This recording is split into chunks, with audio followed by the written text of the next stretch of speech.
This game is so loud already, and you can't turn it down. Like, how hateful. Why would you do this? Like,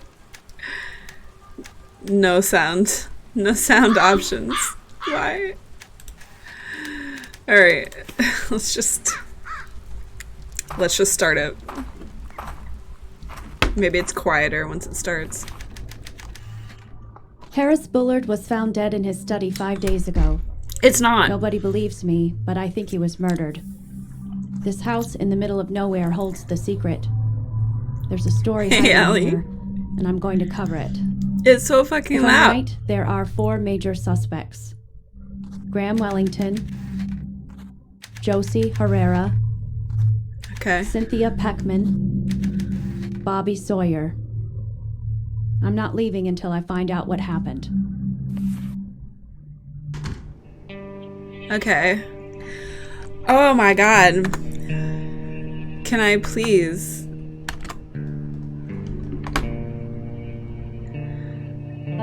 That's so loud. Okay, hang on. How loud is it for you, Allie?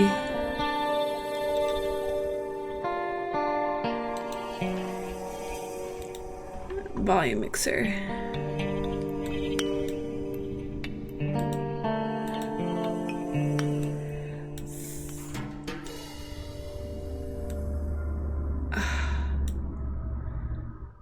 Okay. I turned that way down.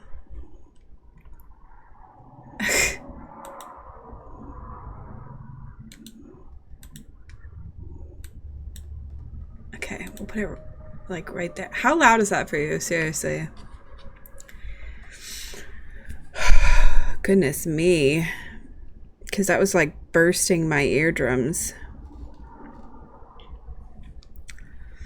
Look how early I'm on. It's so early. Okay, wait. I have breakfast and a snack here. So I actually eat while streaming and not get a headache. So I got some Starbucks. I got a Starbucks sandwich. And I got a cold brew. Dee Dee got a pup cup, so she's happy.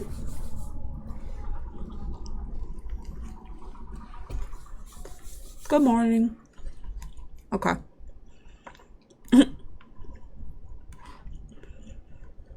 This is it. The crime scene. Whoa, whoa. Oh.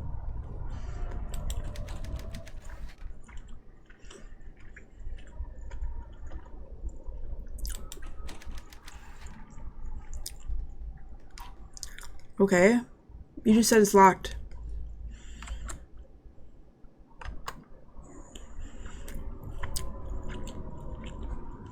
Uh-oh. Now let's look at this.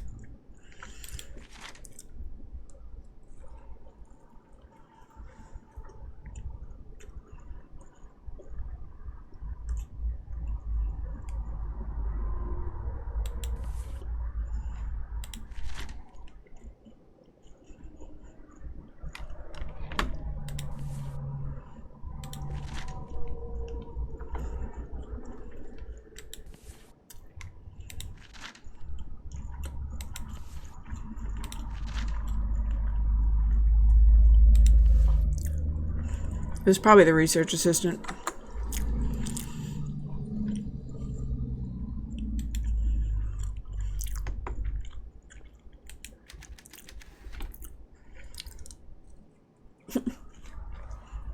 She can't open it with her bare hands.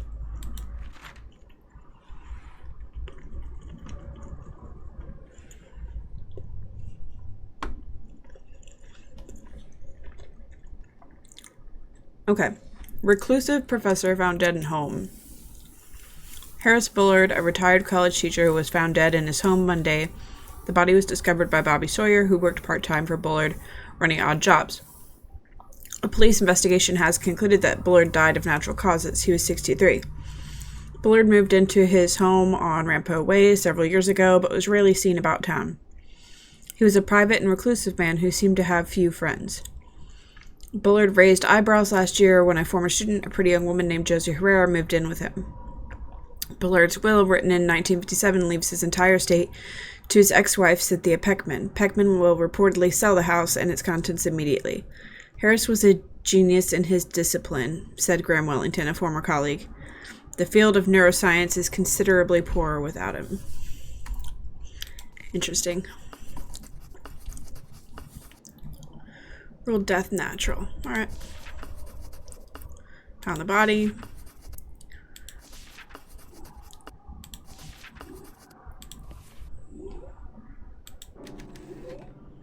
It's blocking the way.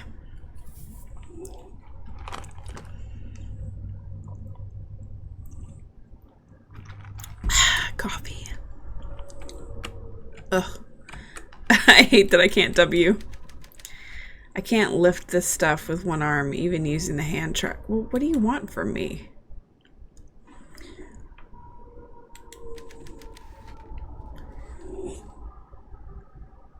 Go through the boxes. Oh my god. So dramatic. It's a small key. Alright. Piano, play it! What's up, Yoshi? Investigate the crime scene. I will, but I want to open the rest of the doors. Nothing. Alright. Let's go.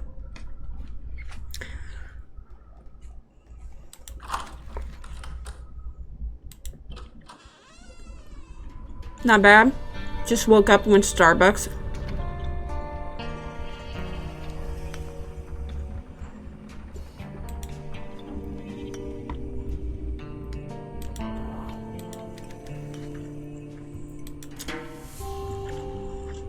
How are you? Got my sloth onesie on. And Chalkman Pog. Alright, a man who could see with his skin. What the heck? In 1926, I met a man who could see with his skin. His eyes were sealed with wax and bandaged, yet he remained aware of the room around him. He held up signs, which he read, and fingers, which he counted, even when we stood behind him. After the performance, I gave him $200 for the secret. He explained that he could see as long as some part of his skin remained exposed to the air. He described it as a shift in the wind or a slight breeze on his face. The subtle motion of the hair on his arm, after years of focus and practice, had developed the... Excuse me? Can I go to fucking page 2? Ah. Ability to perform a mental image of his surroundings based only on these slight sensations. This man had achieved a form of idiofocus. Granted, he only had access to a very narrow range of sensory information, but the result was powerful. I immediately resolved to discover the secret of his ability. Now, almost 4 decades later, I am very close. Somehow, I don't think so. Eilish Joe found dead in hotel. Weird. You're chilly, but good.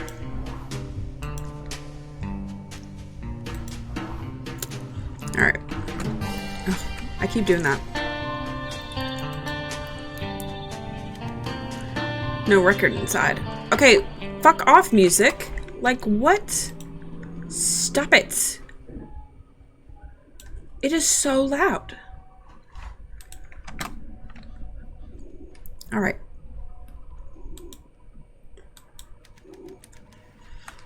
This room is a regular library. Some of these volumes look ancient. It's all covered in dust.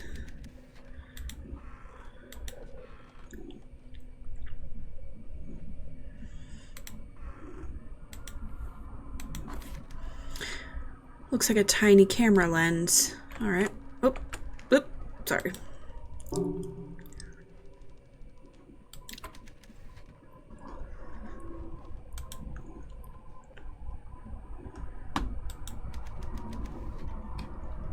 What they see in this room.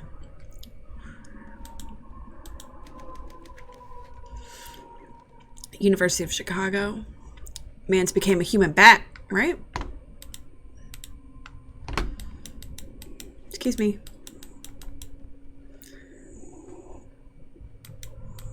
Can I not look at the chalk drawing? Alright. That's fine. That's fine. I've gone too far.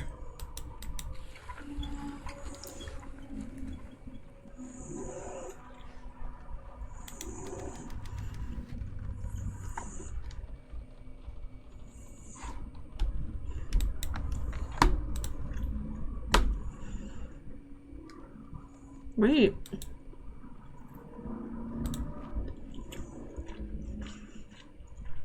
Hello. Royal, what the heck? What's up, man? This is a horror game? Yeah, kinda. Like, it's like a suspense game. Like a mystery. The Snow Woman, adapted from an original translation by Lafcadio Hearn.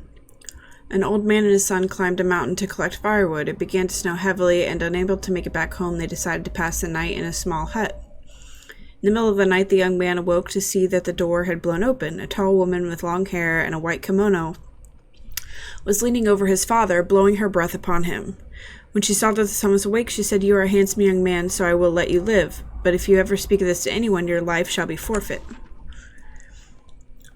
What was that reaction for? Because I haven't talked to you in so long. In the morning, the young man found his father frozen and dead. He climbed down the mountain alone and never spoke of the episode. A year later, he met and married a young, beautiful girl. They had children together and were happy. But the night of his father's death still weighed heavily on his mind. One night, after having a bit too much to drink, the man told his wife about his encounter with the Snow Woman. She was furious. "You promised not to tell," she screamed, and before his eyes, she became the tall woman with the long black hair and a white kimono. "If it were not for our children, excuse me, I would end your life here and now. I will spare you for their sake, but if anything ever happens to them, you shall pay the price." And with that, she melted into the wind and was gone. Fucking weird.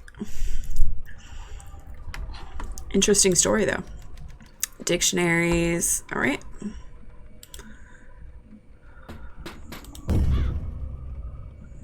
You can't scare me with that shit.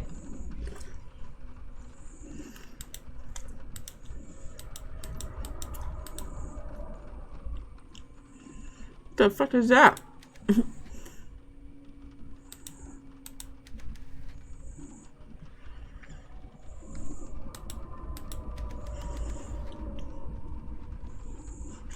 Don't you hate it when your when your wife just melts away? I do hate that.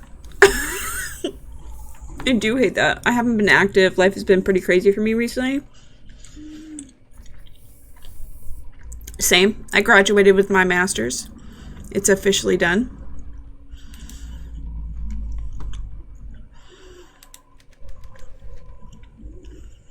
North.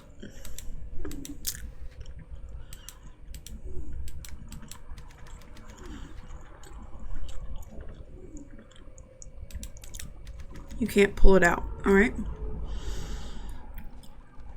All right. Let's take this one. Well, hell yeah. Congratulations. Thank you so much. I'm very happy. I just applied for a job in Colorado and another one in Illinois. Something is after me. It's creeping around the house, trying to get in. I'm sure of it. I heard footsteps outside and creaking on the floor. It's not safe here. I've taken the idiofocal lenses from their normal location and hidden them in my study. I've sent you a package that you'll know what to do with. Check the map for the mask. As usual, X marks the spot. P.S. The sequence is east or west, east, north. I'm gonna need paper for this game, aren't I? And I don't have any. All right, we're just gonna balls to the wall this. I guess I'll use my phone like a true millennial. All right, west, east, north.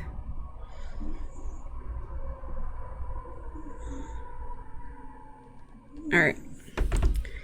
I've been in and out of the hospital over the past 2 weeks. What's wrong? Are you okay? I mean, you don't have to tell us what's wrong. Like, if it's, like, personal, you don't have to tell us, but are you okay? Okay. Bullard hid something in this room. Very suspicious. This will be a great hook for my opening paragraph. Interesting. Oh my goodness. I am Woodcutter. Your past has caught up with you. It is over. Who is this Woodcutter? Closest. Threatening Bullard. Ooh. Yes, you can. Fabulous. I'm okay now, yeah. I was diagnosed with cancer. I am very sorry to hear that.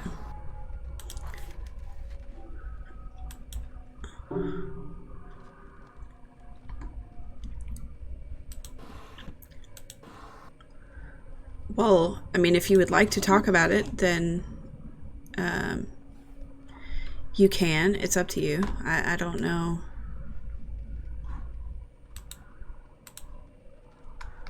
Okay. Something about mask.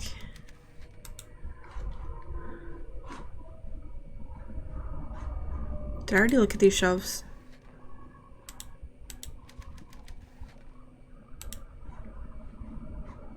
Alright, let's go open that package real quick.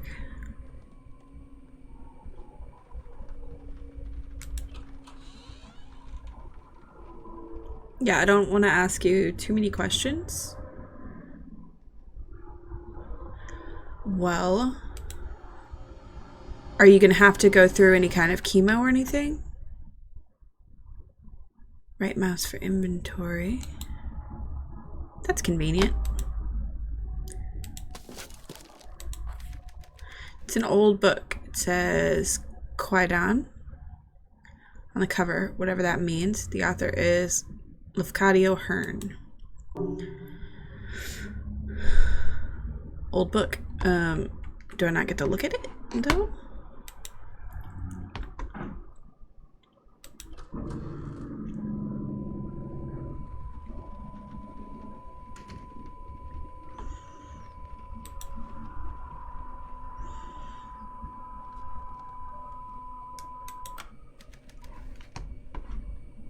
That's weird. Could have sworn the TV was off before. It was. You don't need any chemotherapy, thankfully. Well, that's really good. That's really great. Well, I'm happy they took care of it. What's the aim of this game? I'm not sure. It has a huge positive rating on Steam. It's a mystery. You're supposed to be like solving this murder, basically. You think that this guy was murdered. It said he died of natural causes, but you think it's murder. I think you're a reporter. But I think there's also like supernatural elements going on.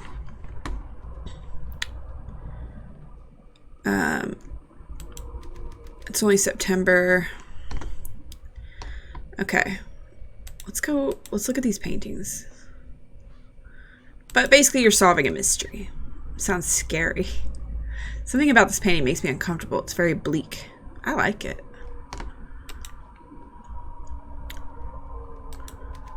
It's a picture of a woman. She's wearing a white kimono and standing in the snow. It's the wife! We found her.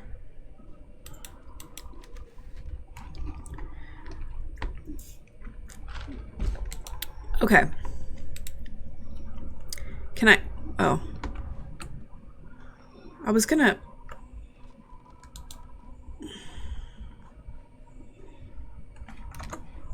Alright. Let's go... Let's see if we can go in here. There's no keyhole. Why can't I look at the body? I mean, I guess there's nothing really to see.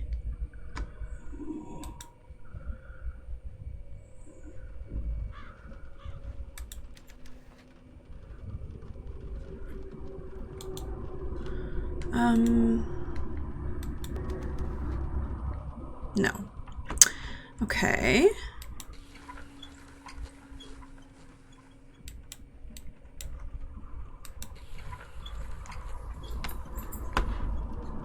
So we need another one of these. Oh, X marks the spot. There's an X indicated on the map. X is over Japan.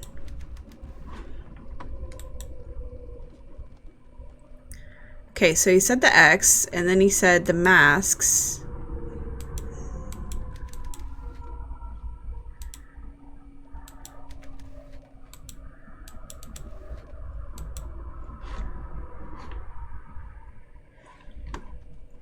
Okay, the only thing Japanese in this room are these masks and that painting.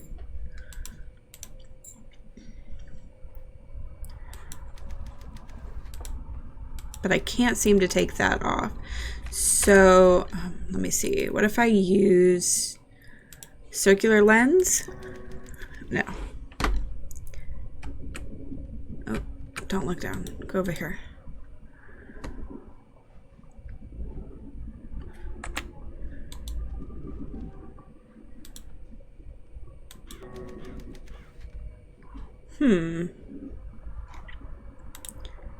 What if I use the lens on the map?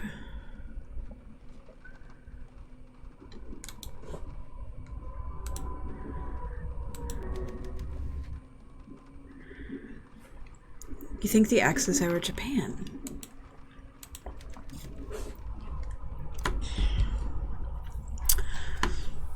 Huh.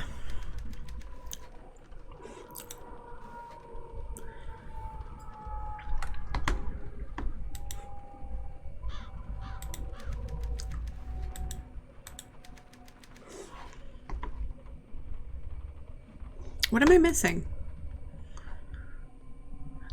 I'm missing something in this room. What am I missing?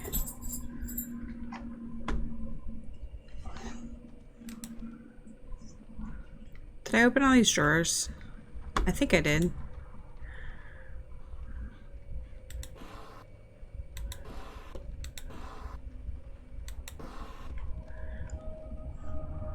North. I don't have a fucking compass. Okay. So our nodes say west, east, north. Spin the globe to Japan.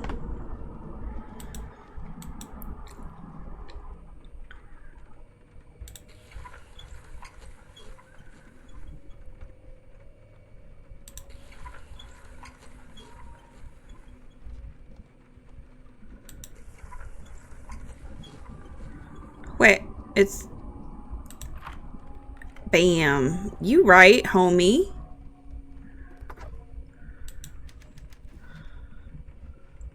Let's get a better look at it on the desk. All right, pick it up. You so smart. All right. One of the buttons is missing.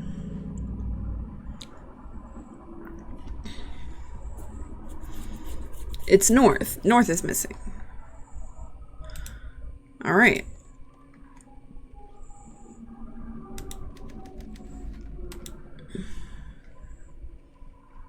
Well, I think it's something to do with these fucking masks.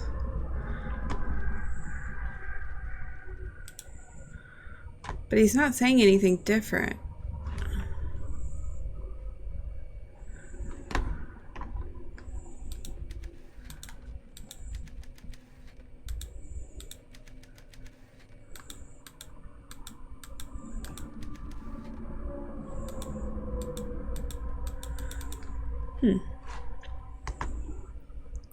All right.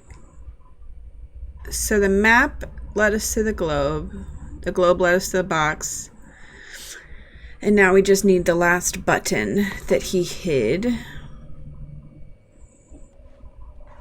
And he said, remember west, east, north. But I think that might be the password once we finish the box.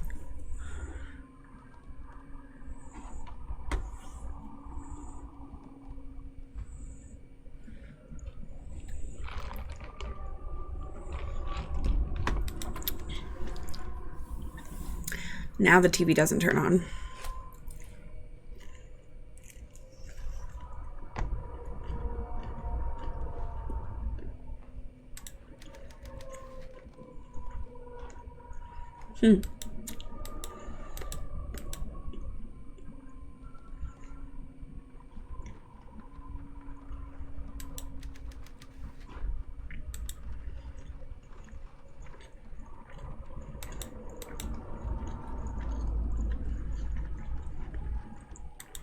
I still don't know what to do with the circular lenses.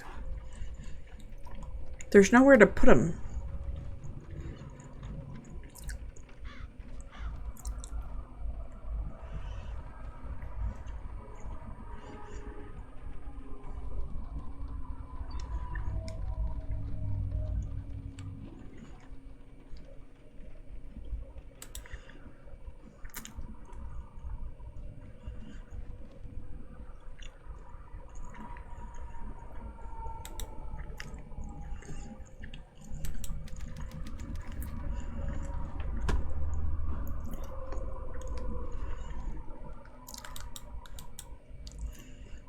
Mm-mm.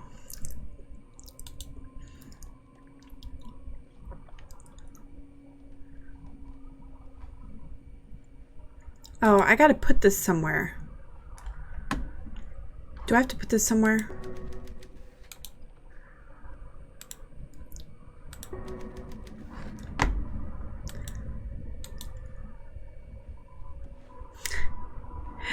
Wait.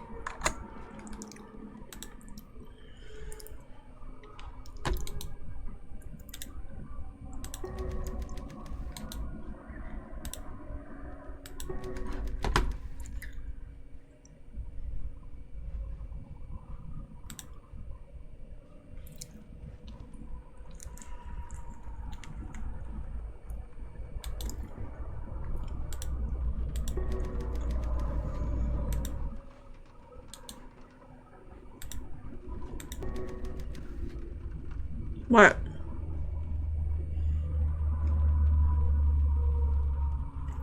Oh.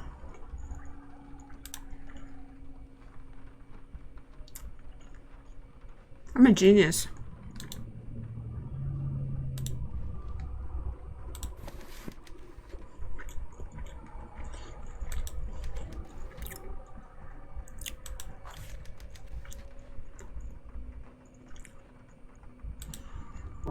There it is.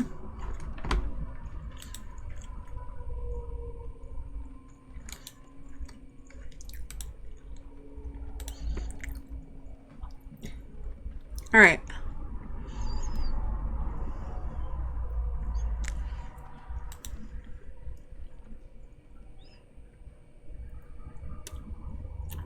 Okay, so this is north.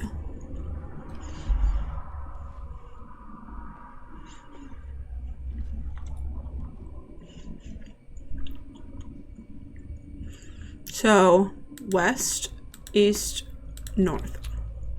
Booyah.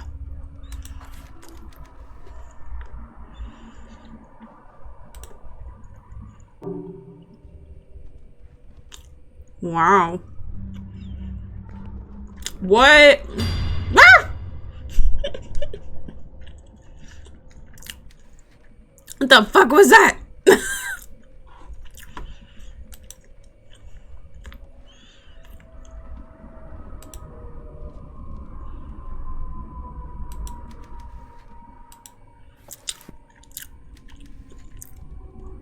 There's a page taped to the back.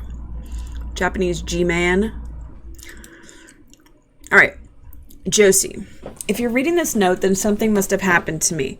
I may be dead or missing. If so, you're the only person who can save our research. The truth is that I'm being threatened. It started before I left the college. I get notes every few months from somebody calling themselves the Woodcutter. What he wants is access to our research. He wants me to turn over our plans for the lunar dream apparatus. Josie, my life is in danger. Woodcutter knows things, secret things about my past that nobody should know. I'll not yield to simple blackmail. But lately threats have escalated. I'm sure that I'm being watched at the house. I sometimes hear things on the other side of the wall. Yesterday, with the mask on, I thought I saw somebody reaching for me. It's a warning from my subconscious. I am no longer safe here. I've locked our research away in the safe upstairs. I want you to retrieve it and leave. Destroy everything before you go. Burn the house down if you have to. Just get the research and get out of here. Head for the big city where it's easy to hide. Wow.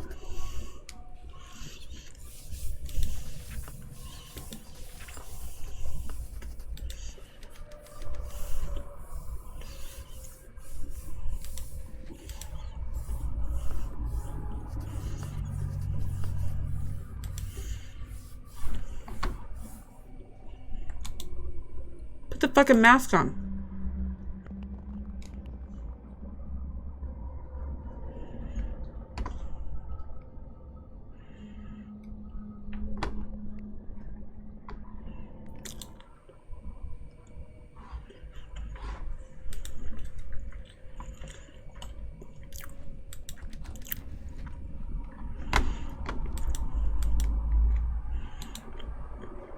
Oh, I didn't look at the body.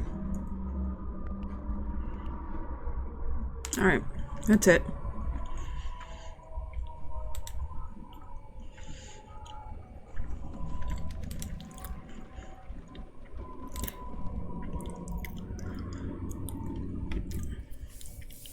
Body was found by Bobby Sawyer. They're giving me a quiz?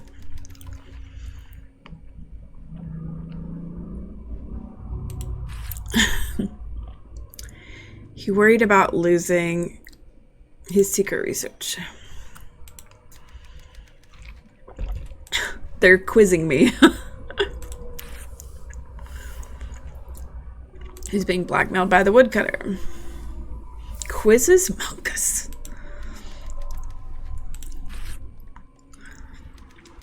Okay.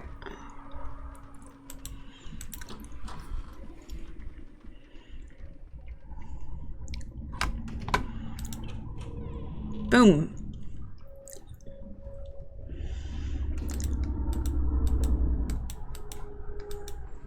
Wait. I should have put the mask on.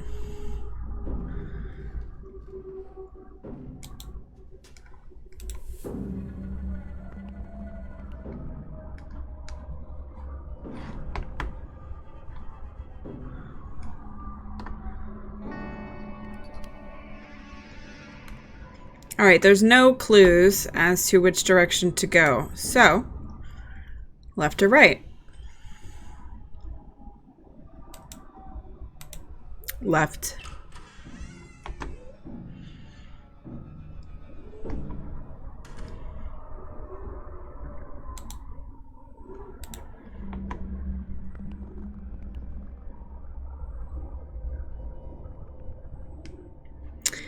Fucking excuse me. I see you, bitch. You got that demon mask on.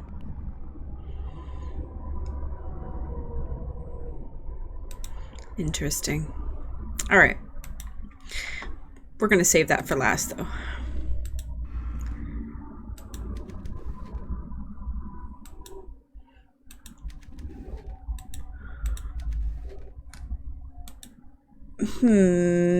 I feel like that's lying to me. You feel like he's actually on our side? He might be. He might very well be. Hero says helicopter may win Vietnam War. Da Nang? I don't know how to say that. South Vietnam, a Medal of Honor winner from Kansas, said today the helicopter may win the war in South Vietnam. Oh no, Nam. Spoiler alert. It didn't. It didn't win. Big Tom Thompson. Wow, I love that name. Douglas Big Tom Thompson, 39 of Fortuna, won the nation's highest military award during World War II, manning a bazooka in Iwo Jima. Major Thompson is attached to the Marine Helicopter Squadron operating along the coast and northern border of South Vietnam. Thompson's father lives in Wichita, Kansas. As a Leatherneck, Thompson destroyed 16 Japanese strongpoints and killed 75 Japanese on Iwo Jima, 1945. That's no joke, bro. That's a lot of people. He's the only Medal of Honor winner currently serving in Vietnam. The most effective weapon the Viet Cong use is terror. The big pipe-smoking Marine said the most effective one against them is a helicopter. Spoilers. My grandpa actually died in Vietnam. My dad's dad.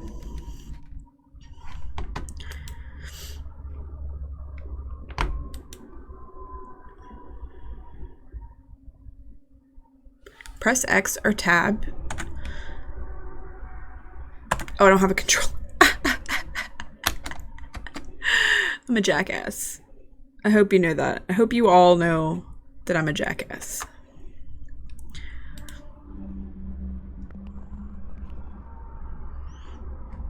Yeah, I know he's there, but why didn't you tell me to put him on here? Interesting. I'm gonna get the paper under the bed. Don't worry. I'm just checking this shit first. Aha! I found something. Aha! Okay, here's your latest chapter all typed up. I think the story is becoming very interesting, and I'm sure you can get it published. I hope you don't mind, but I made a few edits and inserted a few details here and there. Looking forward to your next chapter, Joe. The Crystal Cave by Bobby Sawyer.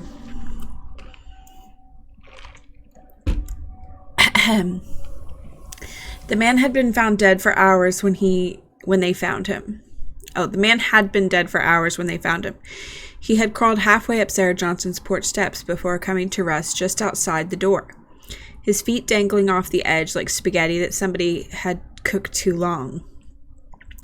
Old Sarah just about keeled over when she saw him. The man was inked. Weird lines crisscrossed every inch of his skin like Indian war paint.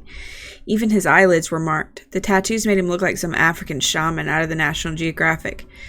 Except that he was white and was wearing work overalls 2 sizes too big. Jimmy, the only cop on duty at 6 in the morning, thought maybe the man had escaped from a chain gang. Jimmy was never the sharpest tool in the shed. Detective Henderson, though, he's as smart as a whip. He had photos taken of the body, all naked and everything. He put the pictures up on his wall at the little station in the middle of town and started moving them around, turning them this way and that until the tattoo edges started to line up. Took him 3 days, but he put it together just like a jigsaw puzzle until the thick lines all connected to the thin lines and the overall shape became clear. Would you believe it? It was a map. When the coroner cut the man open, he found his insides were all twisted into the same map. And when they sawed into the man's bone, they found the map there too, etched into the marrow like rings on a tree stump. Well, that's how we first found our way to the cave. That's a great fucking intro. Whoever wrote this shit, like this little book, like this little, I don't know if the game developer wrote this or what, but that's a great book intro. I'm in. I'm fucking in. I want to read the rest. Bobby. You fucking slay, Bobby. Is there something under the pillow? There's nothing under the pillow. Drawer? Just about my age, I guess. She said she was only Bullard's assistant. But the spinsters are all sure it was something more. Nah. Probably not. She probably really was just, what do we have here? Today is an anniversary. It was 5 years ago today that I found Dad's name on an old research paper at the U of C. He had written it in 1933, 8 years before I was born. I didn't know he had gone to college. I had never really thought about his life. He was just a name on my birth certificate. Dad ran out on Mama after the war. He had gone off to fight and just never came back. When he stopped writing, Mama thought he'd been killed. I remember her crying at the kitchen table. The war ended, life went on. Mama died without ever finding out what happened to him. I used to hate him.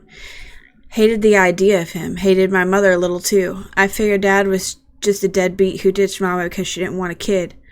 But when I found his name in the library, something changed. I couldn't stop thinking about him. Deadbeat dads don't study physics, do they? What is he doing now? What does he look like? Is he married to somebody else? Oh, no, that's just my accent. Because I'm from Texas. I'm really good at hiding it when I'm talking, but I'm not good at covering it when I'm reading out loud. I traced him here to Kansas, but finding him is taking longer than I had expected. Okay. So is he her father? What the? It's nice though. I'm glad you like it. He's her daddy. How are you just gonna leave like that after the war? Alright, we'll look in here now. Something is holding the lid closed. There's a small dial mounted on the front. Can I look at it though?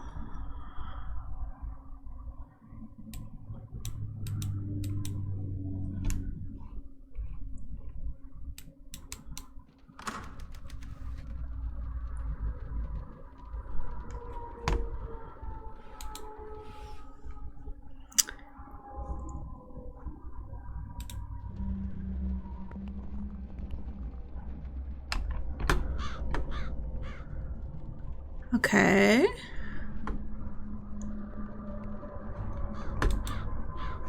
Interesting. Shut the fuck up.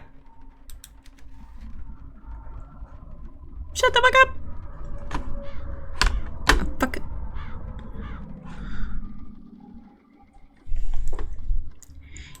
Yoshi, I put in new sound commands. Like,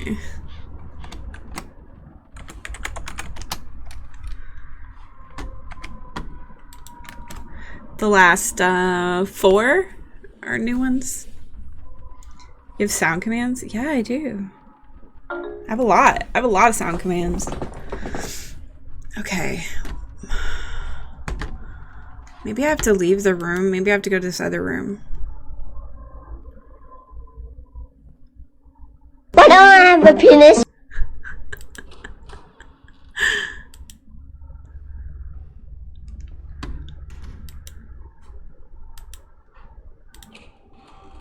Alright, let's check it out over here. Why don't I have a penis? Oh, wait.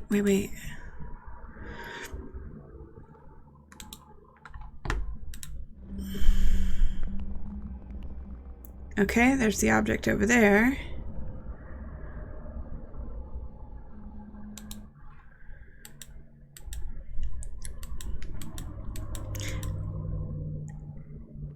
Yeah, why don't I have one? I'm pretty sure you do. I mean, I'm not positive on that, but I'm pretty sure there's a penis in there.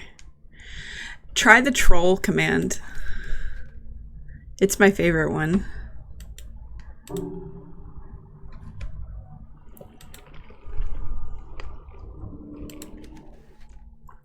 Full of logs.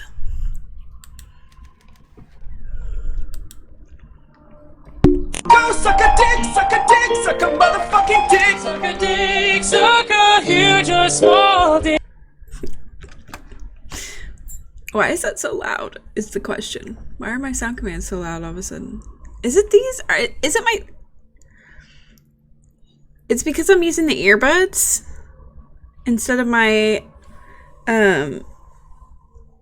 my headphones, like my stereo headphones. Everything is so loud. Go suck a dick, suck a dick. I love it so much. Everything is so loud right now for me. Why do they want me to put the goggles on to look in mirrors? Oh, bro, look at this motherfucker. Look at this motherfucker. What? Bitch, what are you doing? Get off the wall. He be vibing though. Like, he really be vibing. Oh, shit. I ain't scared of you. I want to put them together. Alright. So we got this bruh. Wait, give me that bruh. And then this bruh. Right? Actually, we're gonna put that back. Yeah. Excuse me. Alright.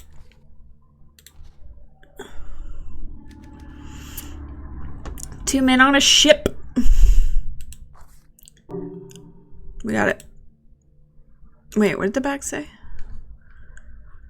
Oh, it's not gonna let me look at it. Excuse me. Oh my god.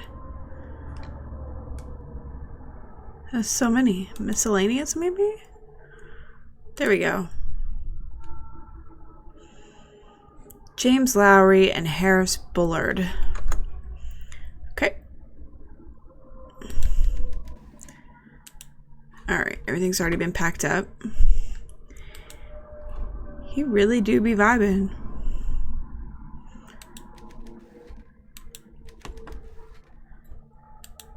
Alright. Let's go over here. Harris Bullard, I am Woodcutter. I know your secret. James Lowry sends his regards. Anything else?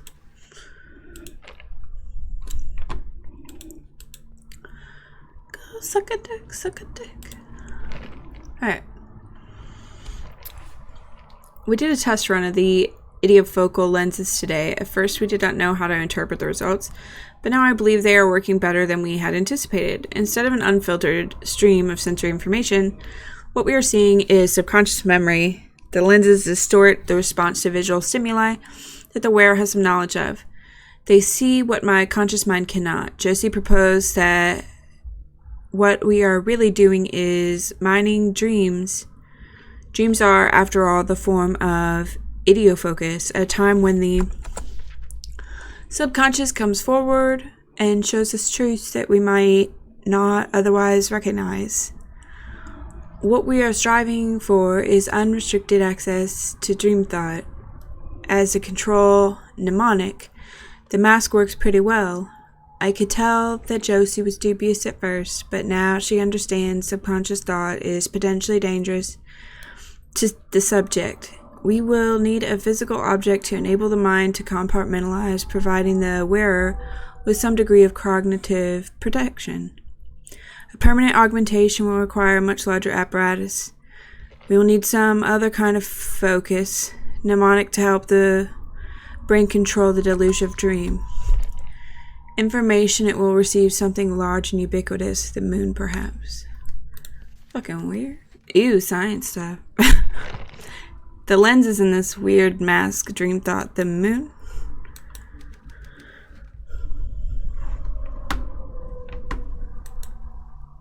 Alright, save time. But it's locked. Of course it's locked. It'd be ridiculous. What? I see you, homie.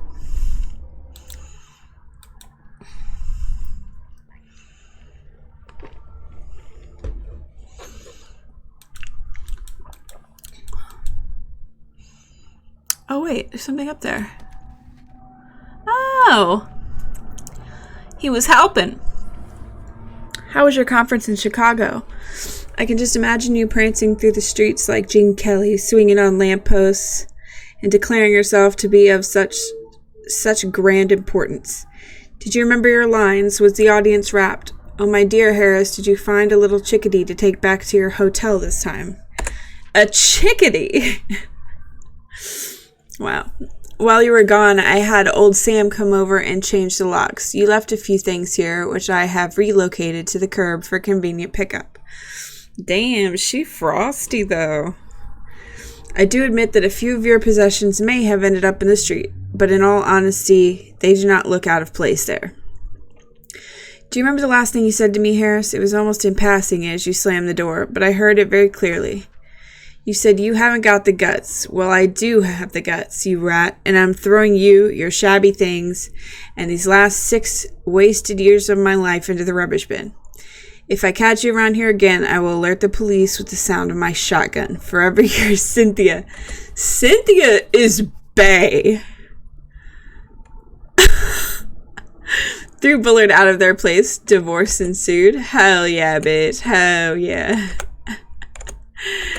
Get him. I love it. I fucking love it. With the sound of a shotgun.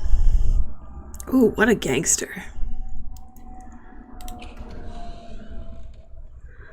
Alright, so we got this little wood piece thing. I don't know what the fuck it is, but I guess we're gonna put it over here. Or we're gonna try to.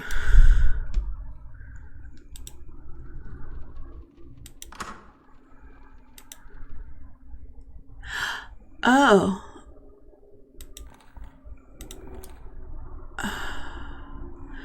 Oh, I am not good at this.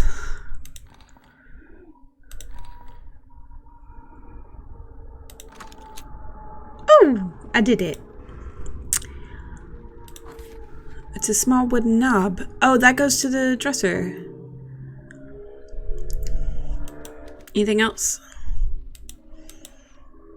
Alright, dear diary. Today, Dr. Bullard and I built a chassis for his new weather device.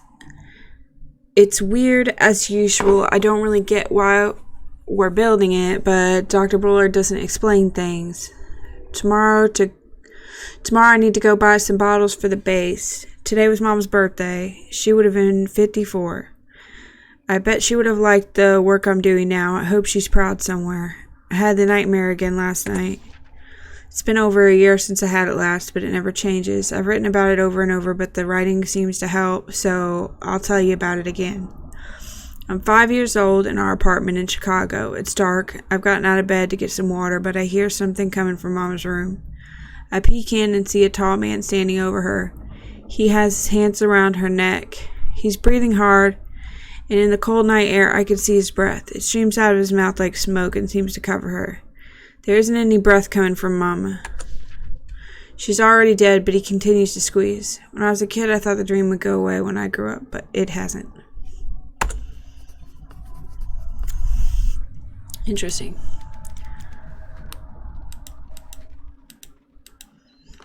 Oh! It might say reporter on my desk, but I spend most of my time at the Standard making coffee for my editor. I'm tired of writing the gossip column. This story is my shot at the big leagues. When I prove that Bullard was murdered, all the big papers will come calling. I'll finally escape this backwater town. This is it. The chance I've been waiting for. Huh. Oh, did I miss one of those downstairs? Is that like a her reaction thing? Am I missing those? I don't remember seeing a handprint anywhere else.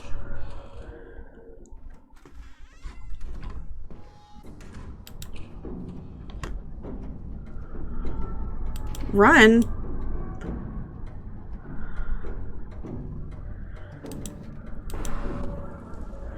Hell nah, bruh. I remembered the other window was painted shut. I checked. What the fuck? Oh, I don't have the mask.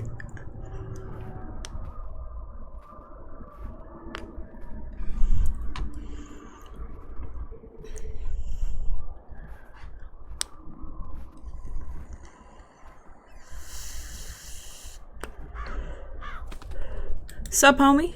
What is this place? I don't know. Can you look at that? Which way should I go? You should look at this fucking lantern. Alright, you fucking know. Alright, so we can go this way or that way. We're going this way.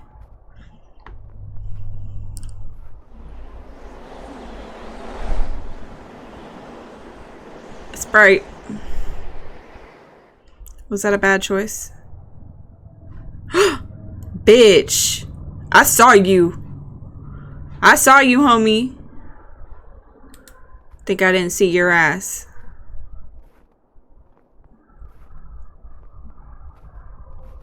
Okay, so if I go the wrong way, then the ghost bitch gets closer.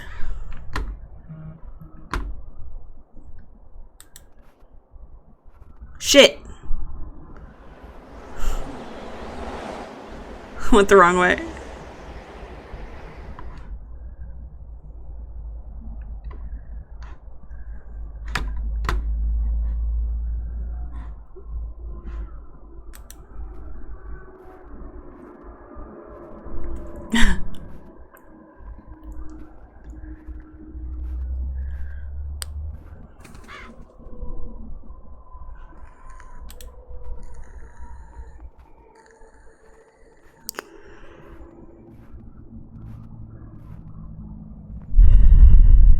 This is stressful.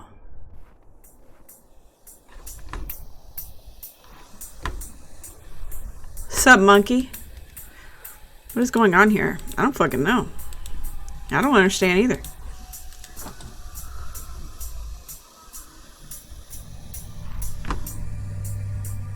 Better back the fuck up.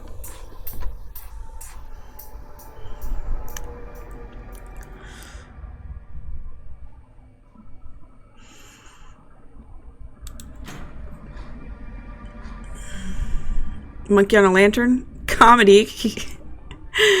Oh, what's up, homie? Are you helping me?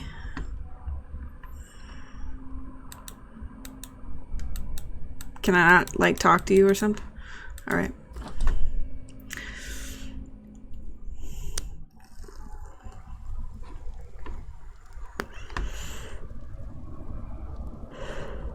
I fucking hopped out that bitch. Leave. I'd be gone so quick. I can't get it out with one arm. You are so weak. Like, you are so fucking weak. Oh. I must have hit my head. Hit your head. Was that the woodcutter? Can I weave? I can't do anything. Excuse me. Get the fuck up.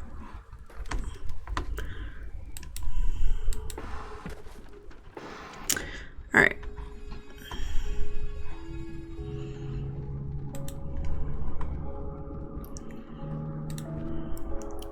Dr. Bullard, I followed your instructions to calibrate the Tempest prognosticator. Your concern was correct. The bottles must have been heaviest to lightest to produce accurate results. The actual weight depends on the leech used, so I have to recalibrate every time we want to take a reading. Also note that recalibration is required if the battery in the base dies. However, the device works as intended. Once the model is aligned precisely with the moon, it may then be used to start the lunar dream apparatus safely. Calibrate the device. Interesting. Alright.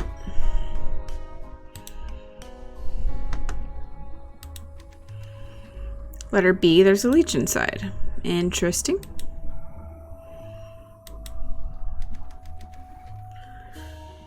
Looks like a battery.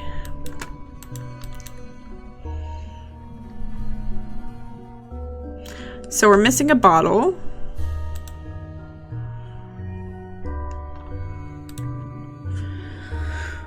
Alright.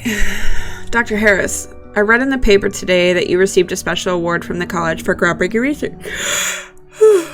I'm writing to wish you my sincere congratulations. I've said some things that I regret, but today I wish only to extend good wishes to you and to your future endeavors. Do you know the scene in North by Northwest when Cary Grant disrupts an art auction? He makes nonsensical bids until the police are called to haul him away.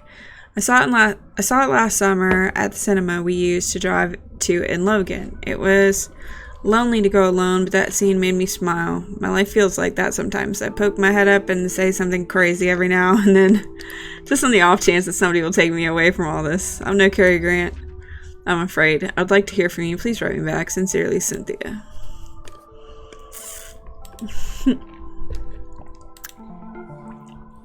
Bill told me to cover Bullard's death, but he's just looking for gossip about the young assistant. But I took it seriously, did the research, followed every lead, like a real journalist would. It paid off. I found something everybody else missed. A note, a half-thought, scribbled in the margins of the coroner's draft report. It read, "Hypothermia in summer?" Oh, interesting. So like that snow place we go to, maybe we can actually, like, it seems like you can actually get hurt there. Oh, there's a paper down here. Hello.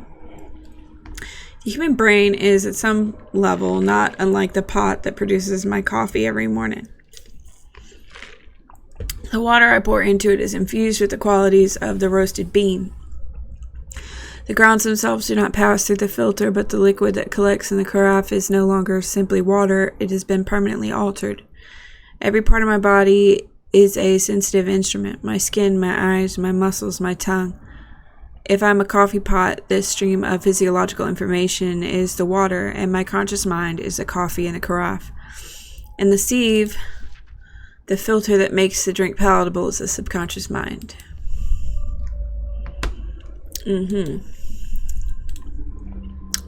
What's up, homie? Yeah, I already checked that. I already got that. Alright.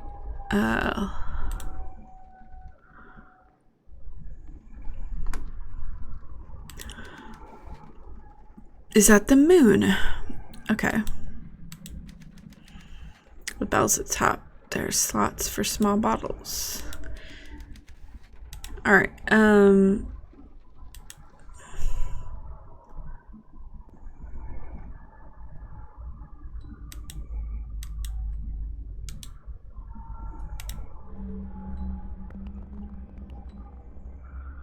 I hear you playing those keys, bitch.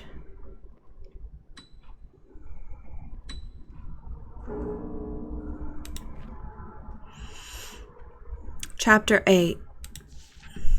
Bobby Sawyer can write. I'm excited.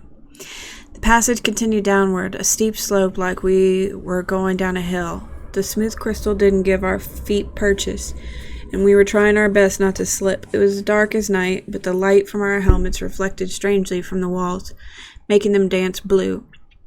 Once or twice I thought I saw a flicker in the glass, but it was just a trick of the light. It was cold down there. None of us were wearing a jacket. It dawned on us that we had come totally unprepared. A few hours before, we had been whooping and shouting, excited by the crazy angles that cut the crystal entrance out of the cave wall, sure that we'd found something that was going to make us rich. Now we walked in silence. Henderson's face wore a hard, determined look. Johnson's was all suspicion. Jimmy just looked scared, his skin pale and his eyes wide. I opened my mouth to say something to him, then shut it. Either we'd find a way out, or we'd die. All there was to it. It was then that Johnson screamed. Huh. Hearth is covered in ash. Is there something written on it?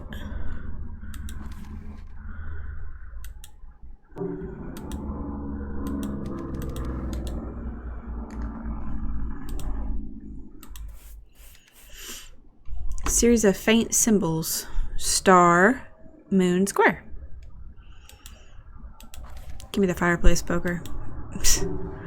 Might need to kill somebody with that. Alright.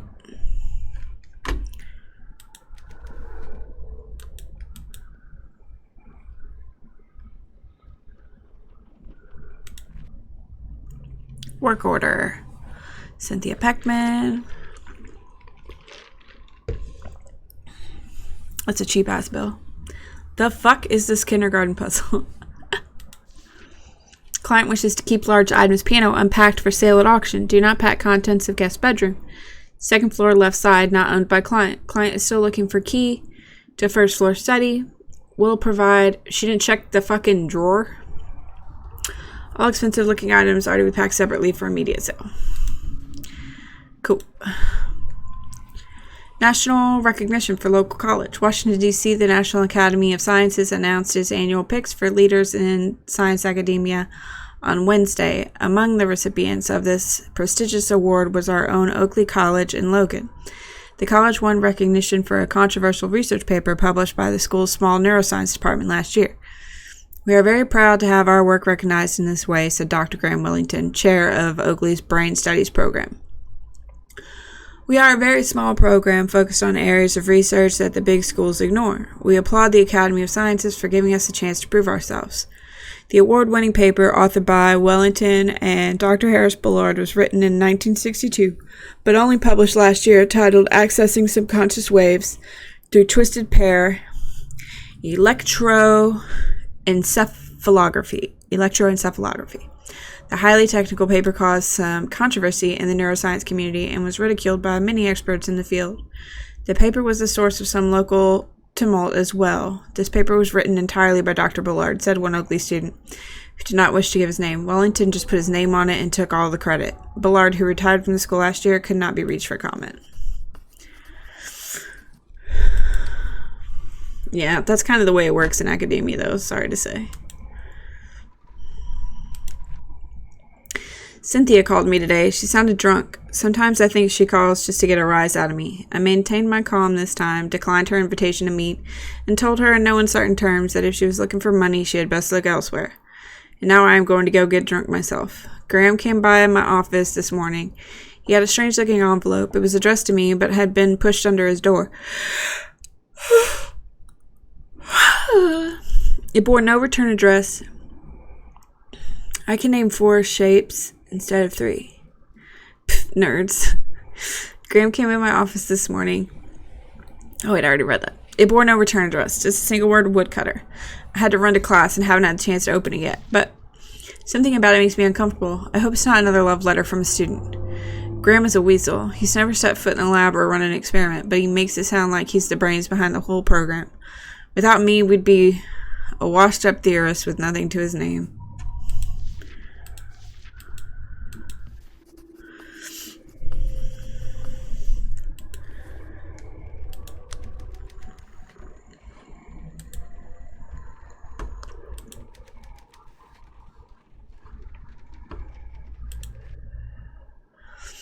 The little mail fraud enterprise Bobby and I are operating has paid off. Since the beginning, I've had suspicions about Woodcutter's true identity, but I cannot confront him without evidence. Several months ago, I started paying Bobby extra to steal outgoing correspondence from a particular individual's mailbox. We steam open the letter, give it a read, and then send it on its way. It's not the most exciting trick in the book, and Bobby certainly didn't like it, but I found it an effective method of surveillance. Today we intercepted a very interesting letter. This one confirms most of my theories and has been locked away for safekeeping. When I have one or two more pieces of the puzzle, I'll nail Woodcutter to a wall. I'll have to do it quickly, though. The device, my ace in the hole, is almost finished. When it's completed, there will be no reason for Woodcutter to let me live. I'll just have to get to him first. Marguerite Higgins is my hero. She won a Pulitzer for her reporting in Korea. I went to college because of her. She goes to war zones, marches with the troops. Nothing scares her, and she gets the story. Marguerite Higgins doesn't run from a juicy story just because her life is in danger. Neither will I.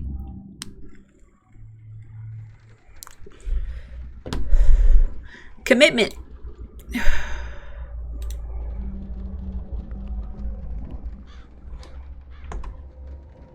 What's up, homie? Oh, there's something over there.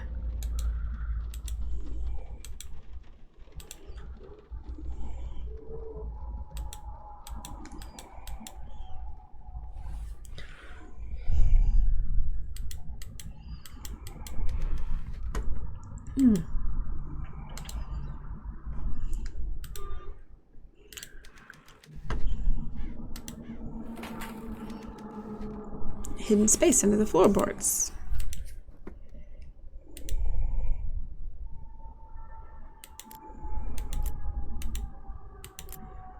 Star, circle, square. It's an old metal key. Many thanks for forwarding my request to the New York Times. I think we have the opportunity to tell one of the great science stories of the 20th century, make a considerable sum of money in the process. The Times is a great first step, but when we are finished, I want to have headlines written about me on the front page of every paper in the country. The key to our success is Harris Bullard's brain research. He has discovered something fundamental about the operation of subconscious brainwaves, and I believe that he will soon harness this knowledge to build a device whose object is to make men superhuman. Our first task is to procure this device before Bullard can publicize it, and my plans for accomplishing that are already in motion. Once the device is in my hands, I'm confident that I can reproduce and improve upon his work. That, Mr. Mitchell, is where you come in. An invention of this magnitude must not be consigned to the boneyard of the academic journal. It deserves praise and recognition from the common man. We will make it the story of the year, and then we will sell the technology to those rich enough to meet our price. For now, we wait for Bullard to finish the device. Then we will make our move. I look forward to your continued cooperation in this mutually beneficial partnership. What a cunt!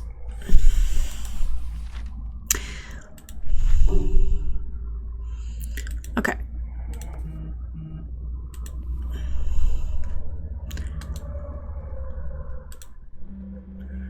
He's not over there anymore.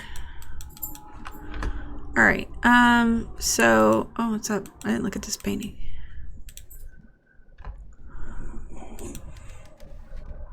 Looks like he's looking at me. For real.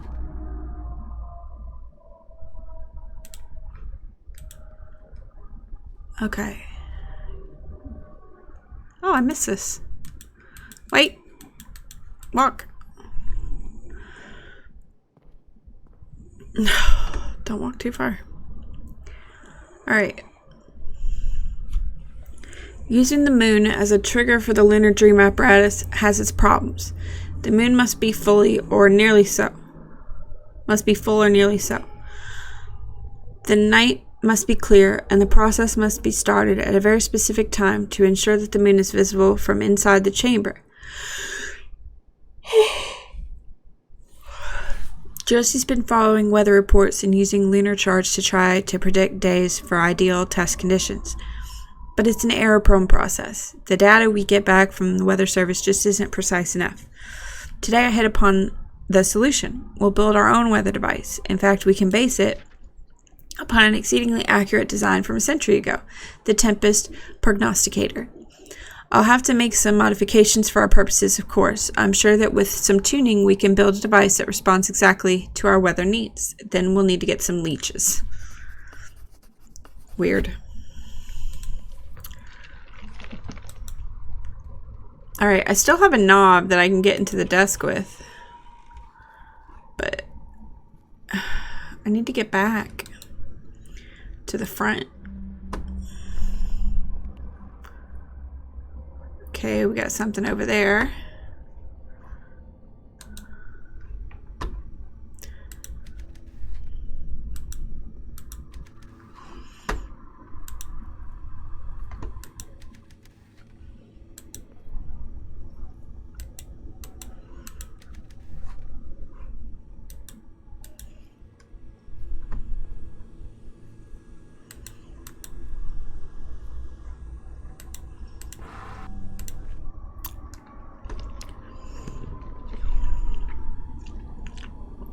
Alright, he filed a patent. A pair of goggles is provided, which includes a metal strip, and blah blah blah.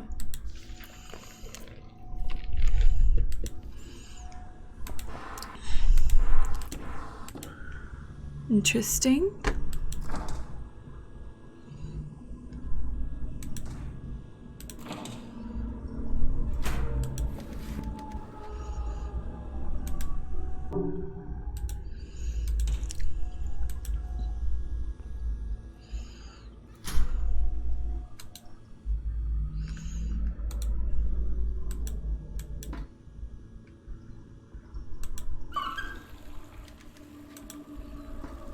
I'm fucking genius. Wait.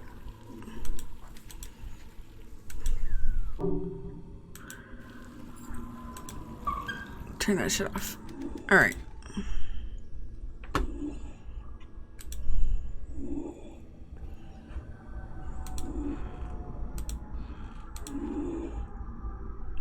You have 5 days. I am coming. Interesting.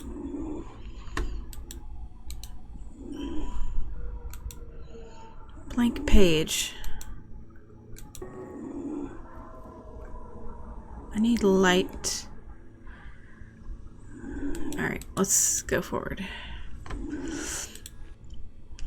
Here's a list of supplies this week. I know you're angry that I haven't paid in a month, but please wait a little bit longer.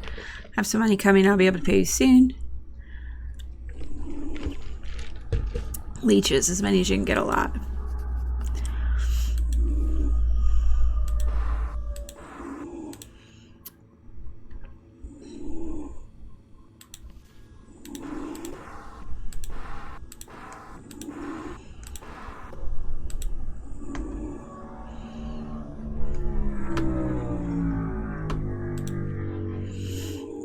Dear Harris, Happy New Year. I suppose I'm wasting my time by writing you again, but the new year always makes me think about the past. I was very upset when you did not respond to my last letter.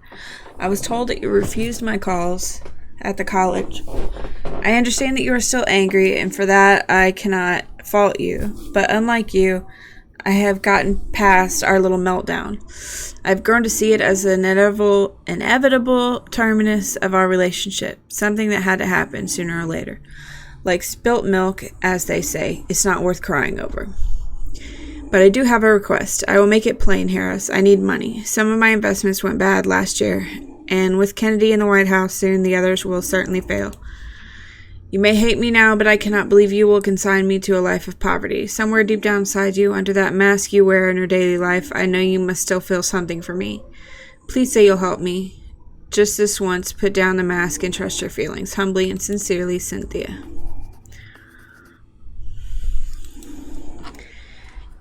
Rough. Give me that bottle.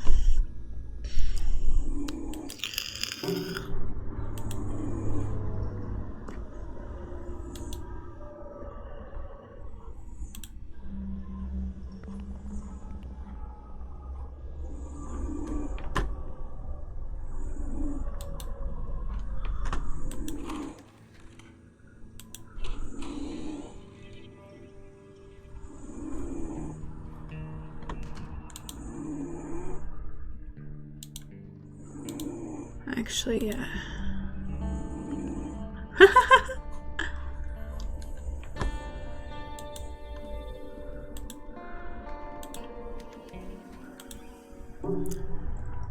Empty bottles 2 and 4.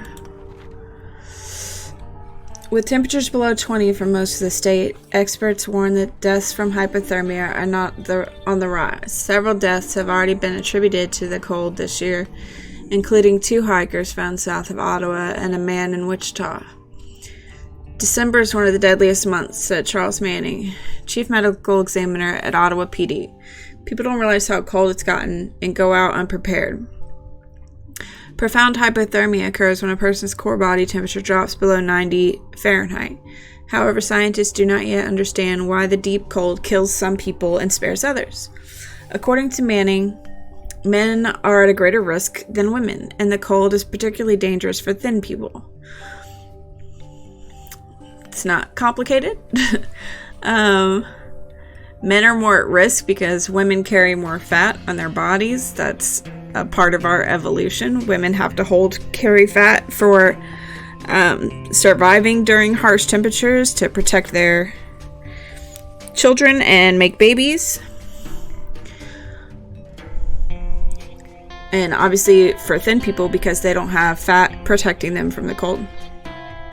Identifying death, that's why bears fatten up. Identifying death by hypothermia can be a challenge. If the victim is found in the snow with his clothes half off, then we know, but sometimes bodies aren't recovered until much later, often without a mark on them. Scientists do not understand why some victims of hypothermia remove their clothing, a phenomenon called paradoxical undressing, while others do not. Last March, the body of a 30-year-old woman who had been missing for several days was found near Topeka.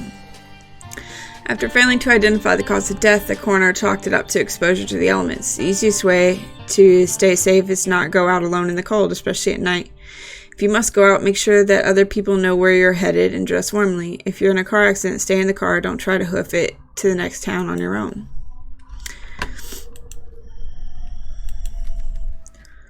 This is disgusting.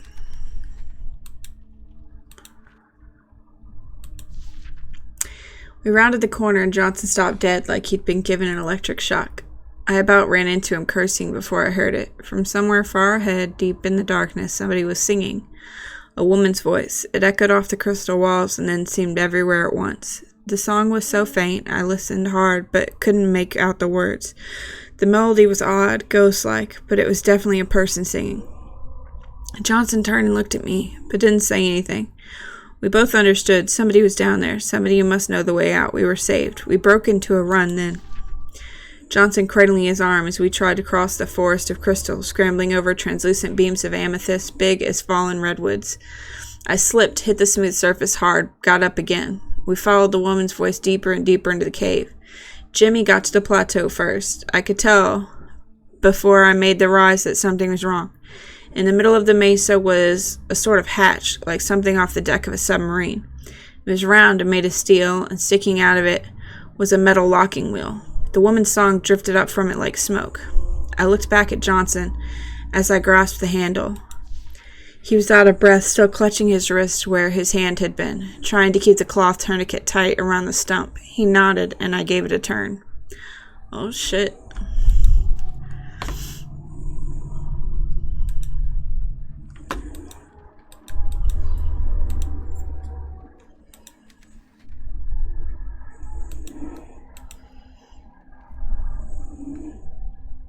I was wearing the mask.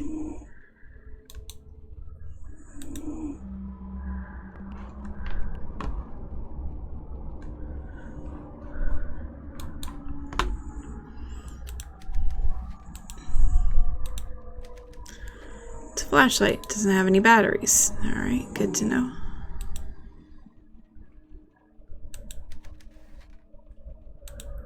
I'm wearing the mask again.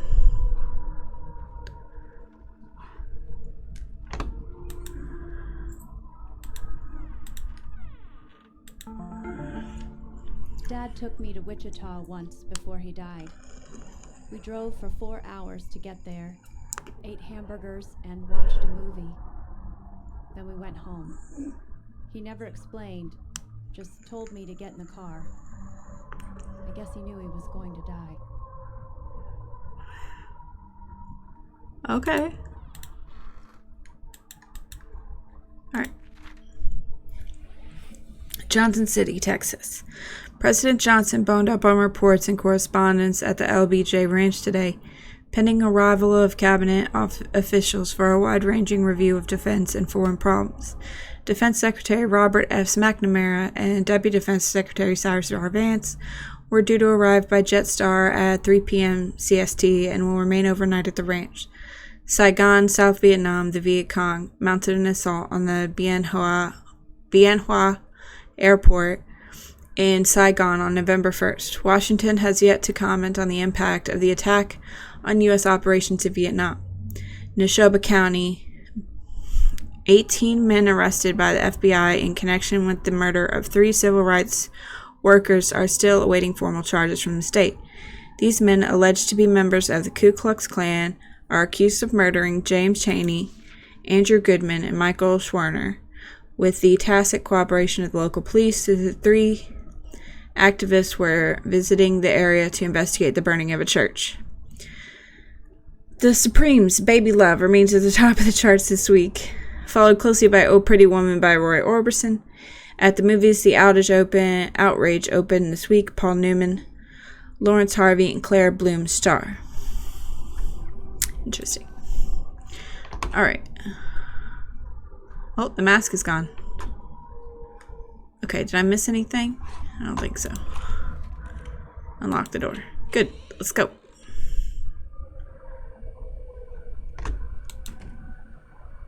Let's put this back on just in case.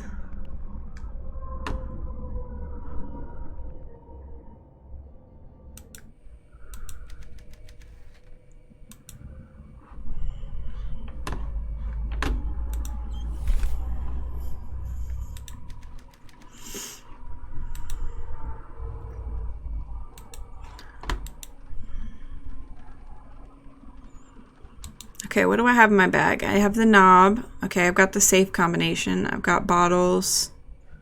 Flashlight. Okay. So let's do the knob.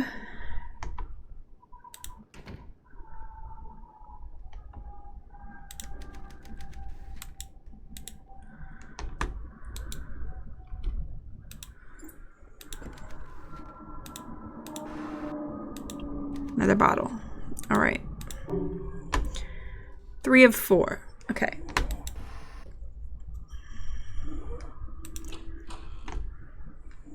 Let's go back upstairs.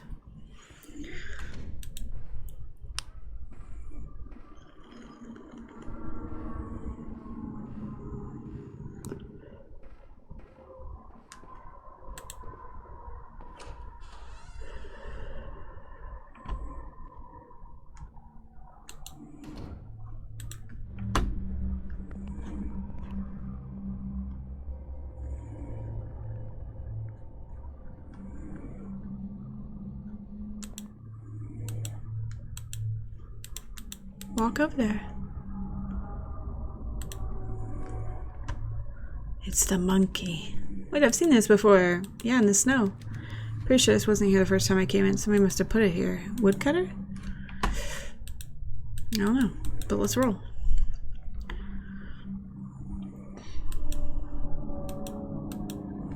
Excuse me. Walk over there.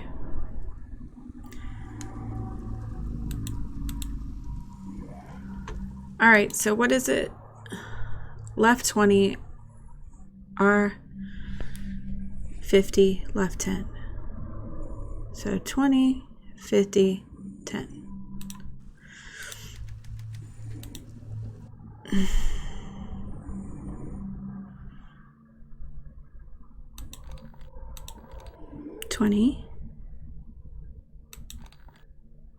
Oh shit. I fucked it up. I fucked it up. Okay. No, what? Put it back on 0. Alright.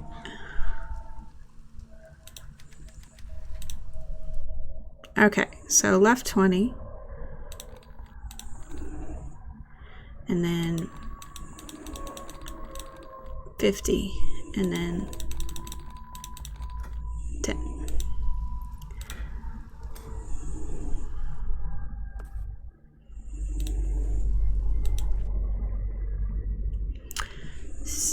Receipt for services rendered. Installed steel siding and insulation per specification. Ran electrical for fans and evaporator underfloor to connect the main line in basement. Compressor, evaporator, freon tank, and ventilation installed and tested. Replaced standard door handle with locking variety per customer request. Why lock this receipt away? I don't know. Bottle.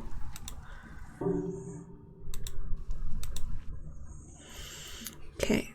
The Lunar Dream apparatus. William Benjamin Carpenter's work describing the Carpenter effect over a century ago continues to baffle psychologists today.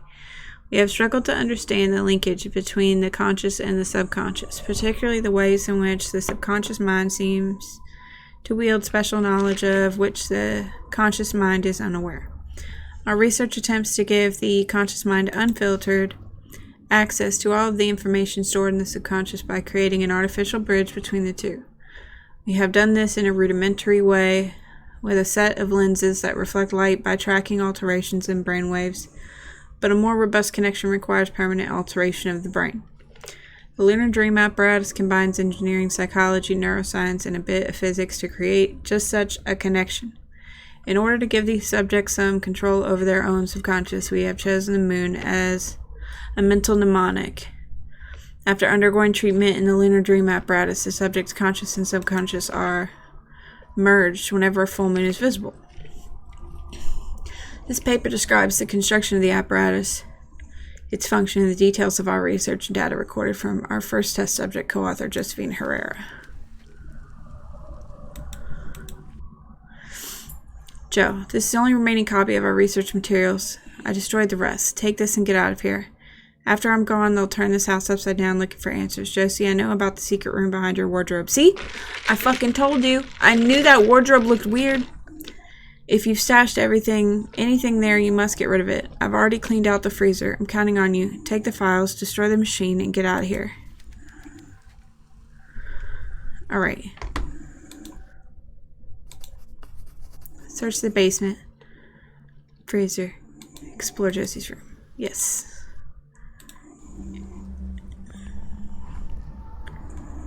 Just checking. Alright, let's go. I told you her fucking wardrobe looked weird.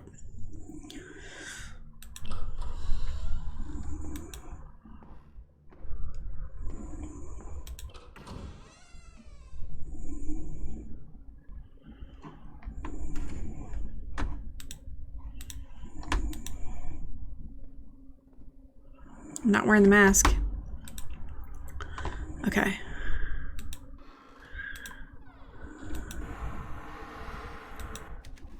Hell yeah.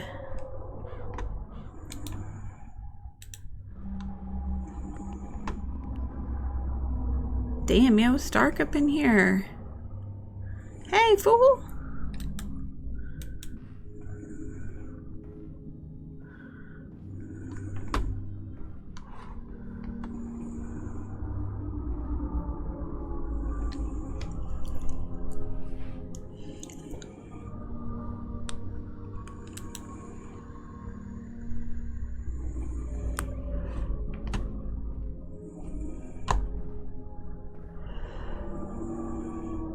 Interesting.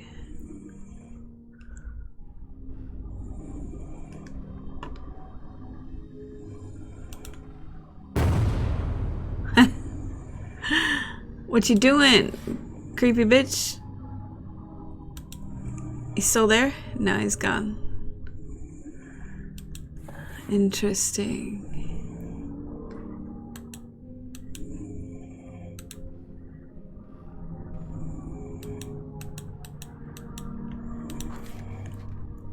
Battery, I need 2. All right.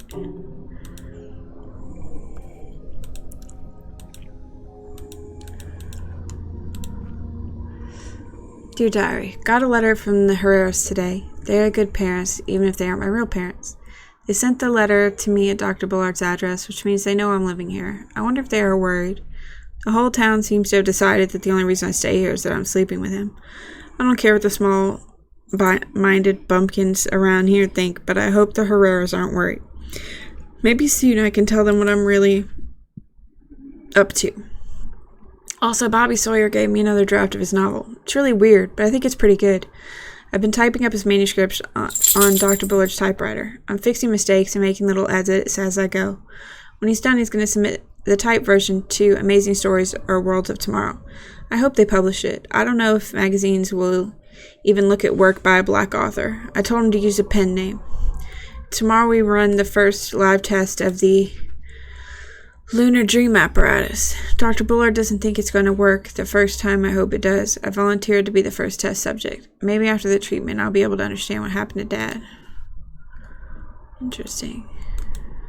Can I go further? Why? Hello? There's, like, shit over here. Why does she have this secret room?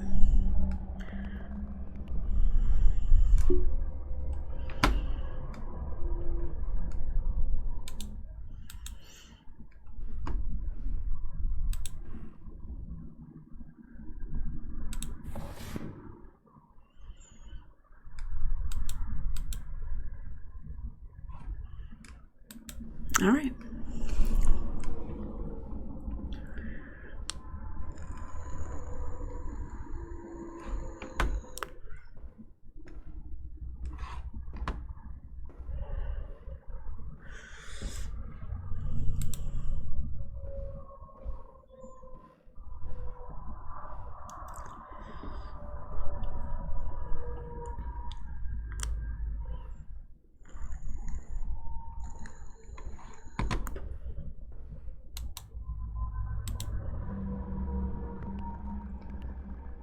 Alright, he's gone now, so I guess we did our job.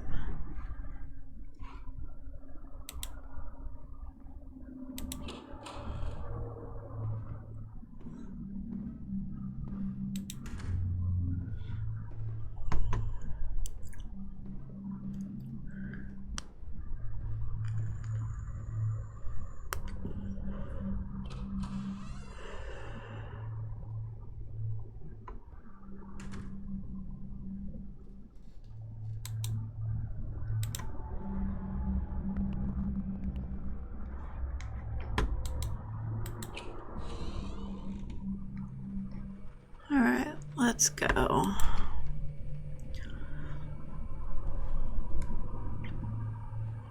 I didn't even notice the mask was taken by the guy chasing us.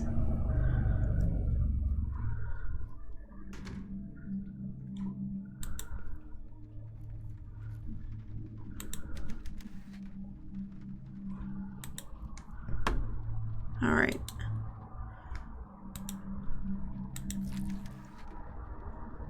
Okay.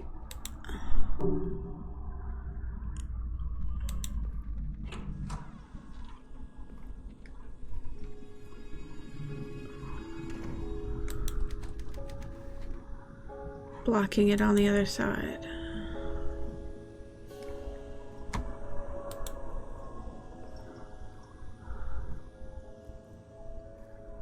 Nope, go over there.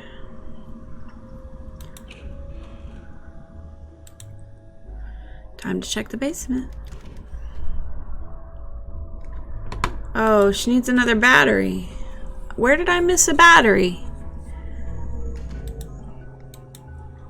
Where the fuck did I miss a battery at?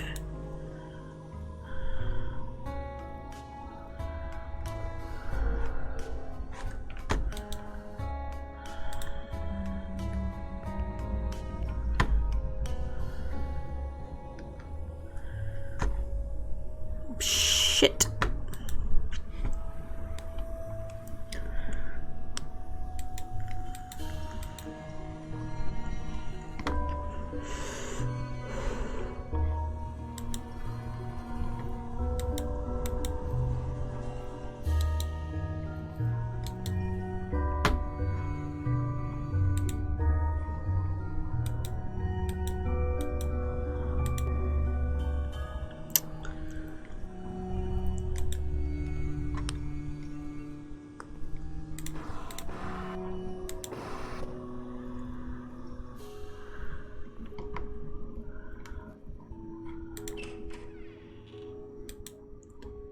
I have no idea where I missed the battery.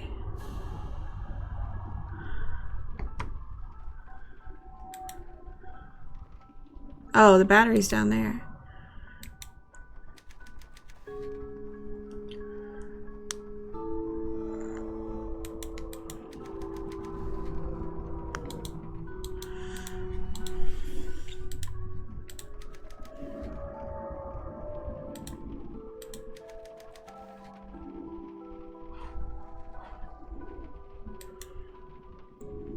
What? We know. Okay.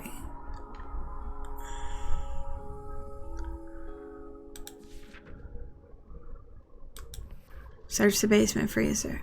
Well, I can't without another battery. I need this battery. How do I get it open?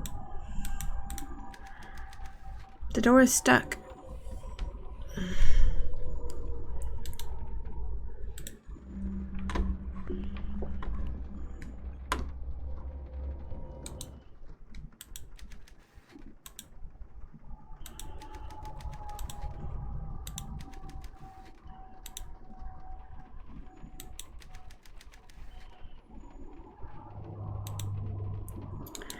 I thought we knew the correct order.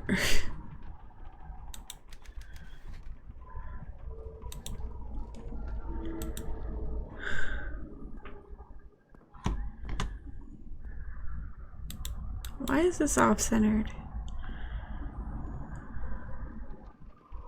Is it supposed to be like that?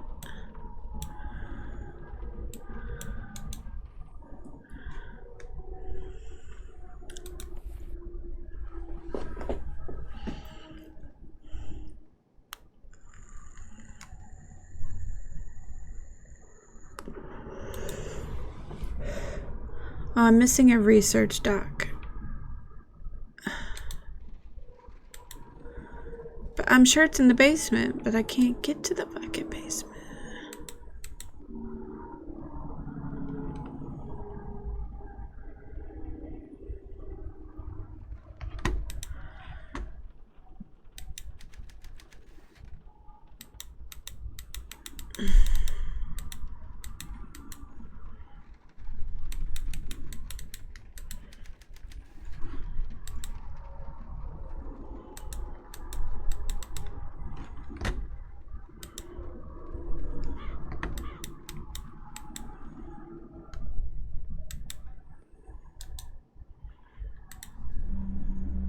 Oh, hey, look at him.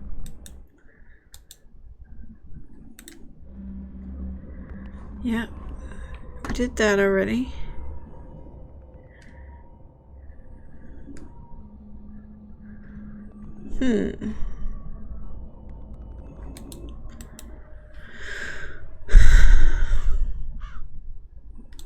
Shut up, crows.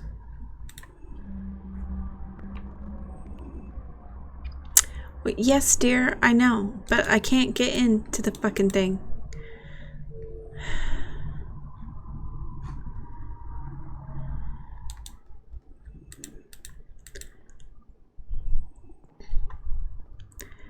I think in 4D. So get Ragnar. Yes, I know it's down there, but it says it's stuck and I can't get it. I don't understand. Okay.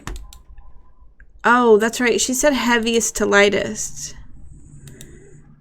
Yes, I know. Okay, so I don't know what the fuck this means. Heaviest.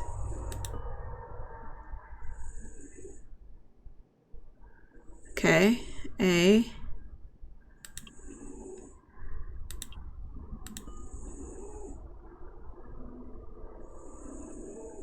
Alright, C is pretty heavy. Wow, D is not heavy at all. Alright.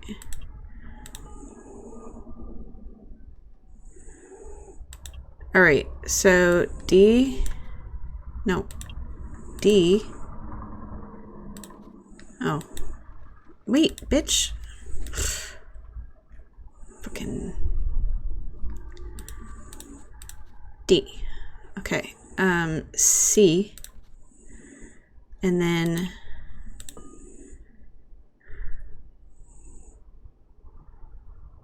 I think this is A.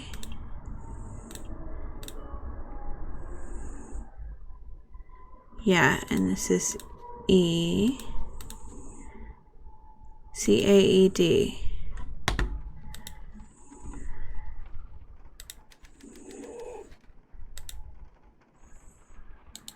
I already did. That is the right... Am I tripping? It's a balance scale. You weigh them against each other. But, like... Alright. C and E.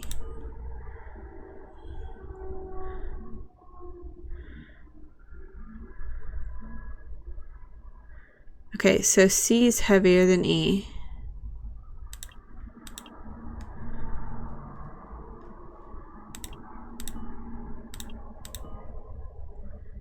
A is heavier than D.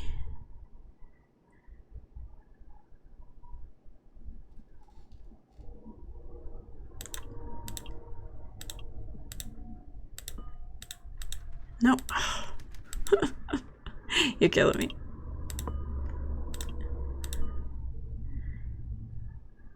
Okay, so E is heaviest.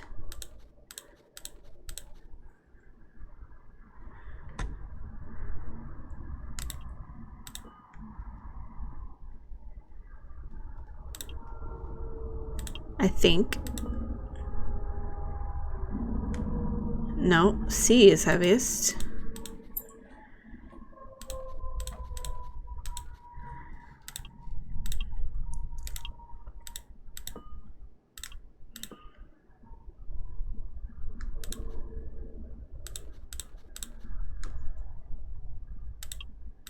Right?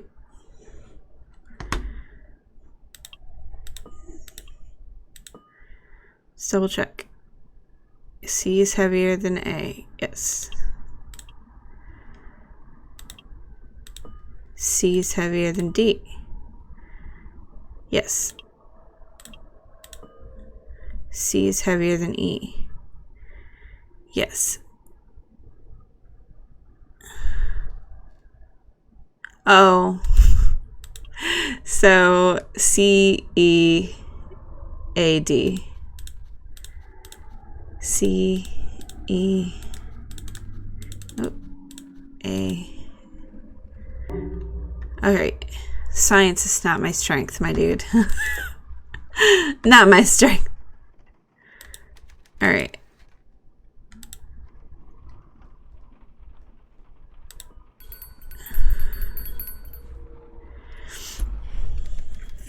That did the trick. The moon moved into position. 200 IQ move. Stop. Don't make fun of me. Okay. Give me the battery.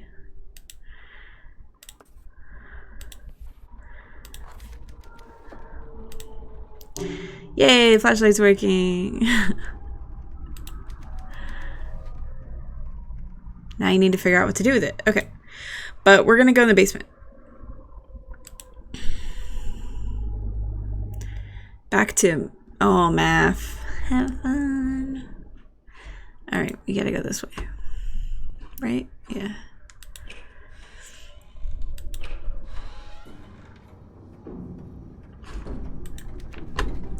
What?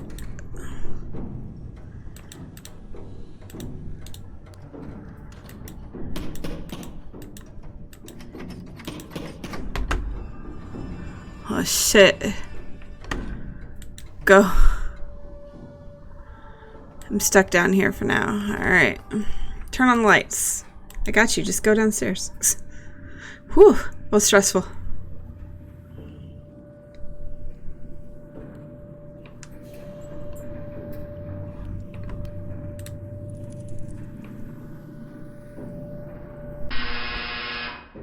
It's fucking loud. Unnecessary. Spring is here, and you know what that means. Hours of household chores while the men kick back and enjoy the sunshine. But don't let spring cleaning get you down. Let Mother Nature do the work for you. That's right, ladies. I'm talking about chemistry. That's right, ladies. I'm talking about chemistry. With careful application of just a few household chemicals, your work will be done in no time. This handy guide covers a few of the most useful concoctions you can make at home. Have mold in the bathroom? Copper sulfate mixed with calcium oxide makes a great fungicide. Tired of trying to loosen a rusty screw? Just add borax to lemon juice to create a powerful rust remover. Does your man complain about your tap water? You can soften it by adding sodium carbonate. Alright, I imagine we're going to need one or more of these. Probably the rusty one. So borax and lemon juice.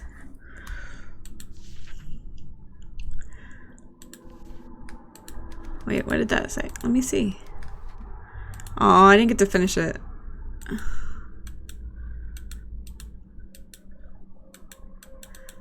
There's nothing in there. Alright. Clean towels.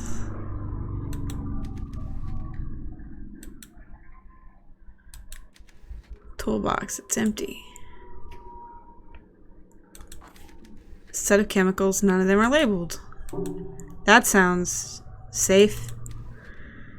Empty. Oh, no.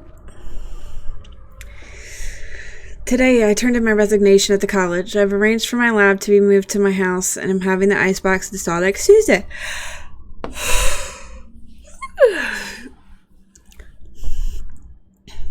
I've taken steps to ensure secrecy. Woodcutter may have forced me out of the school, but now the research can continue without his knowledge. I'm lucky that the house has such an interesting history.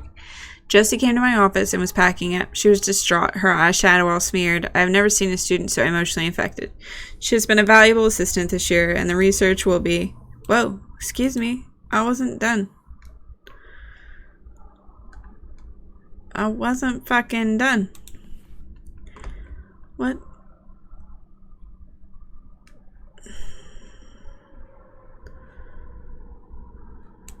Daily logs? Is that...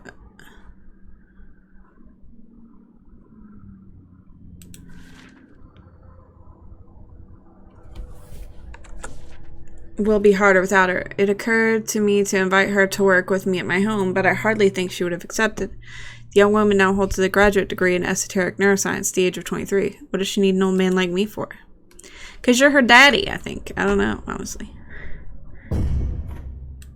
You're not gonna scare me with that jump scare shit. Can I put my mask on? Alright, I got that. There's something glowing over there. Good to know, good to know. Anything? Alright, no. Let's go over here.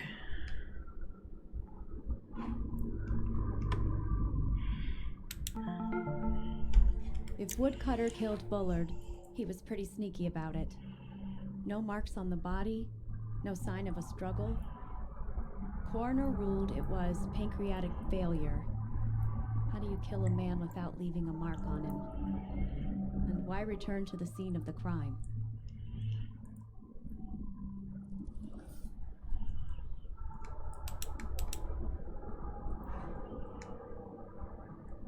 Wait. Oh, okay.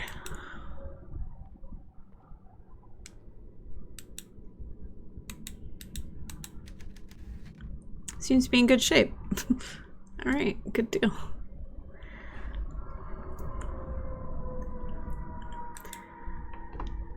The flashlight is so slow.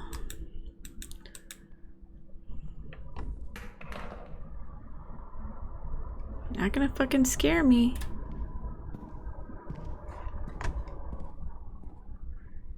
Better back the fuck up. Tray for mixing chemicals. Oh. Need to identify a foreign substance. Many chemicals can be isolated by observing the color of the flame that they produce when burnt. Oh.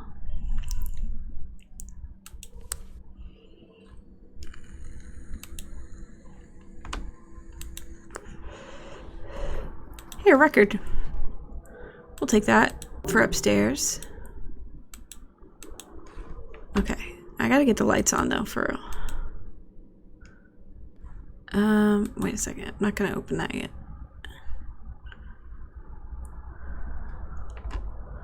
Hello? I need lights.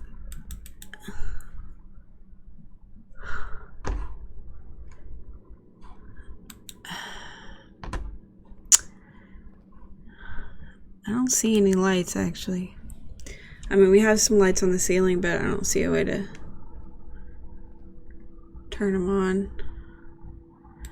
Alright, we're gonna go this way. So we know we're gonna have to mix the chemicals. Or, well, we're gonna have to identify the chemicals. Alright, so I'm guessing we have to get rust.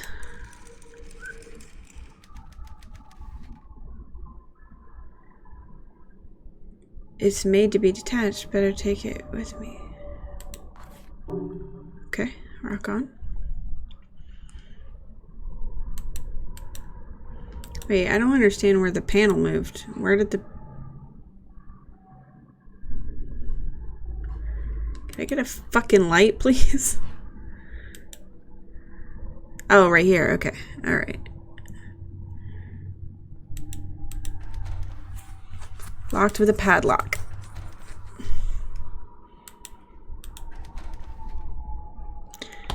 Okay, so we've got chemicals.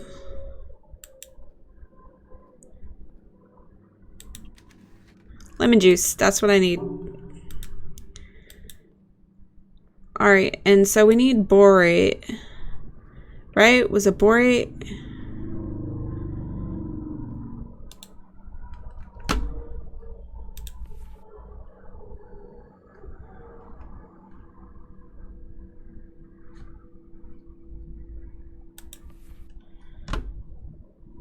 Spring cleaning with chemistry. Borax. Borax and lemon juice. Alright. So which one, what does borax look like? Ugh, just, alright. I gotta look in here again.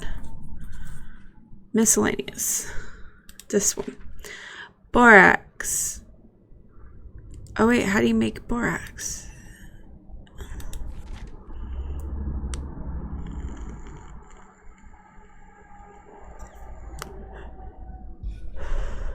Okay, so sodium borate is orange. So I need borax and lemon juice.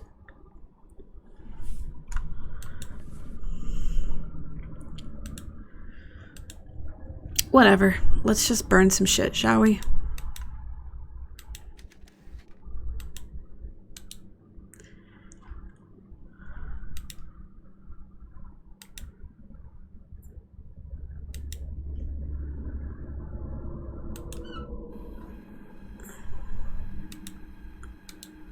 Okay.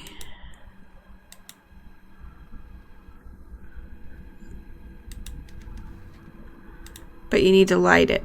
Oh, fuck me. I don't have a match. Okay, let's just turn that off a second.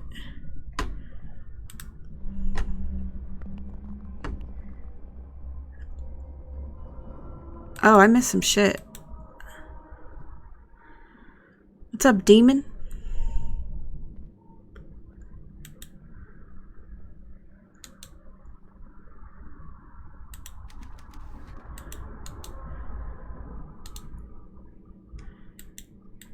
Wait.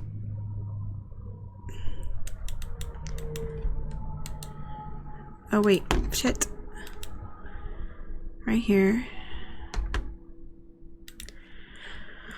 Alright, for the last year and a half, I've been receiving threatening notes from somebody calling himself Woodcutter. He knows things about my past, and I'd rather not have aired in public.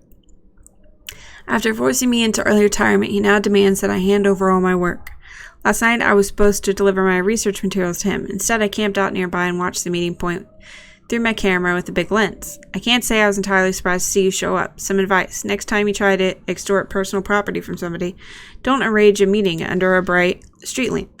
I bet the photos will turn out great. You can make up names, try to spook me in my home, and threaten me all you want, but I'm not giving you my research, Graham. If you want it, you'll have to kill me. A word of warning, I won't go easy. I once broke a man's wrist with a ball-peen hammer, and I rather enjoyed doing it. I look forward to repeating that experiment with you, Harris. Damn.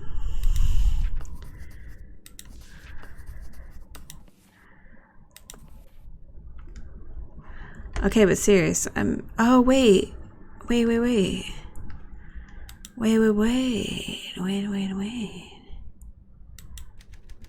Something strange here. It's too dark to see. Well, I'd like to give you some fucking light.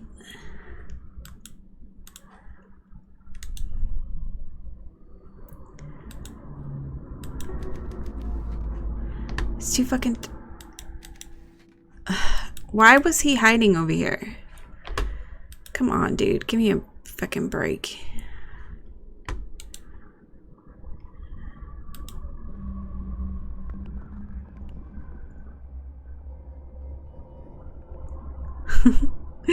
Look at your creepy ass self. Alright, what's up there, dude?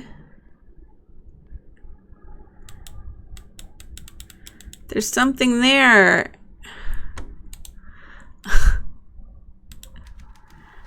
No, that's not it.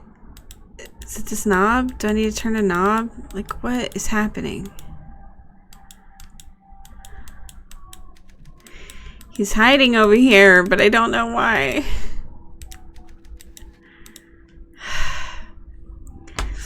This is frustrating.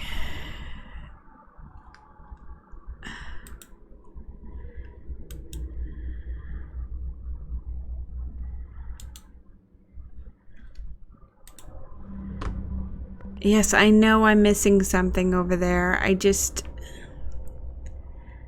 don't know what the fuck it is, dude. Too dark to see.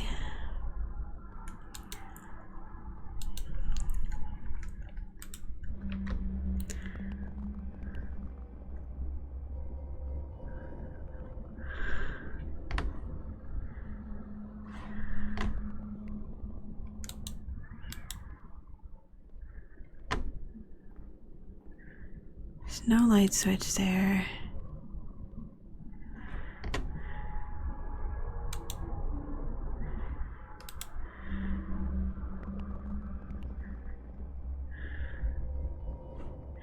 Is there a paper? Oh, how did I not see that before? Alright. Are you enjoying yourself, Harris? Does it excite you to shun me? To treat me like garbage the way that you do? When you sit in bed with that little slut, do you smoke cigarettes and laugh about me? I know all about you, Harris. I know about the girl who's living at your house. You're old enough to be her grandfather, for Christ's sake. You should be ashamed of yourself. I'm ashamed of you. The whole town is ashamed of you. You're a laughingstock, Harris, a public spectacle. Now you have that Sawyer kid running your errands for you. You don't even have the guts to show your face around town. Really, Harris, I thought you were more of a man than that. You cheat on me, bankrupt me, and deny me help in my hour of need, and still you are not content. Now you insist on tarnishing my reputation with your lecherous antics. Do you think of no one but yourself? Can you really be the man I knew? My man in Louisville refused my bet this year. Harris, if I can't play the races, I don't know how I will survive. Your little vendetta will be the death of me. Do you understand? When they find me lying in the street, starved and thin and dead from exposure, the blame will be squarely upon your head.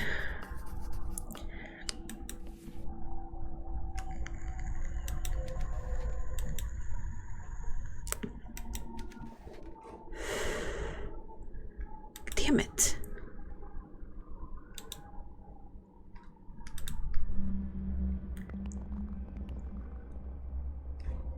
Where the fuck is the... What am I doing? Like, what am I doing with my life? I don't know how to turn these fucking things on. I can't do the thing without light.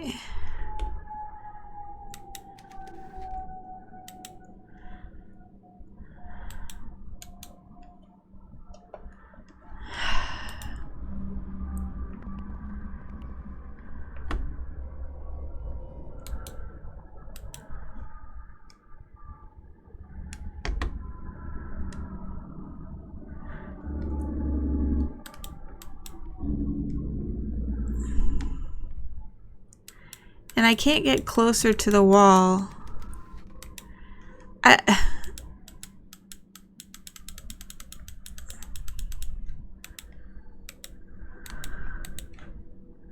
What do we do with the hot water heater? Has anyone ever worked a hot water heater? Like, what do you... Because, like, he's supposed to be here. Hi, homie. I know. But, like, I can't do that until I get the lights on. And I can't figure out how to turn the fucking lights on. You feel me? You fucking feel me, homie? There are no fucking lights. Oh, yes there is. Wow, I'm a jackass. Look at this fucking thing. Look at this just sitting here. Christ almighty. Turn on the lights. Search the basement freezer. Yeah, I will in a second. There's something over here.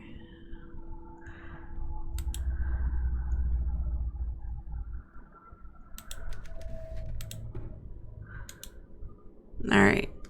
Boom. Boom. Slot is rusted shut. Alright. Listen. Oh, thanks. What a peach. Thanks for giving me the matches, dude. I needed that.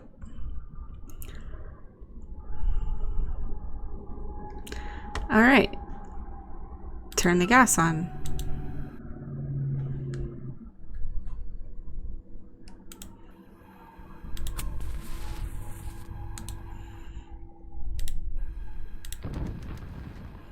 Deep red flame. That means lithium chloride. Okay.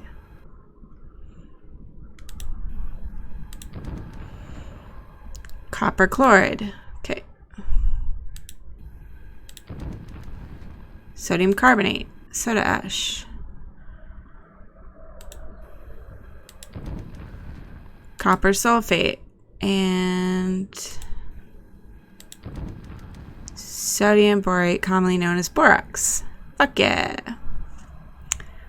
Alright. I'm going to turn that off because it's dangerous. Alright. For mixing chemicals. So we are going to mix that with lemon juice. Don't need these other chemicals anymore. Alright. Rock on. Rust remover.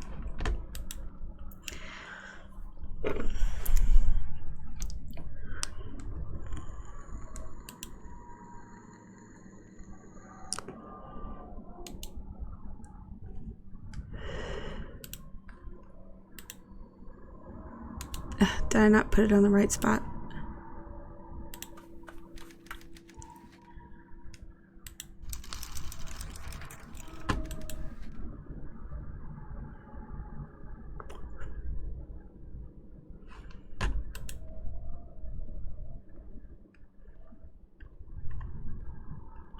What did I need to get into the freezer though?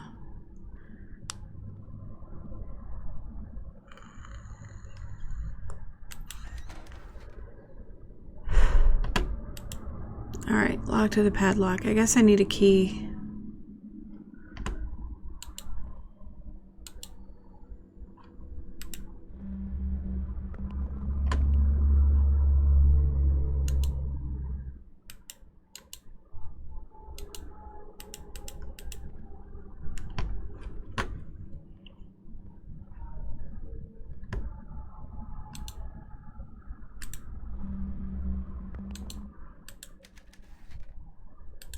This is a good time to resume. Alright, Cynthia Peckman wanted money.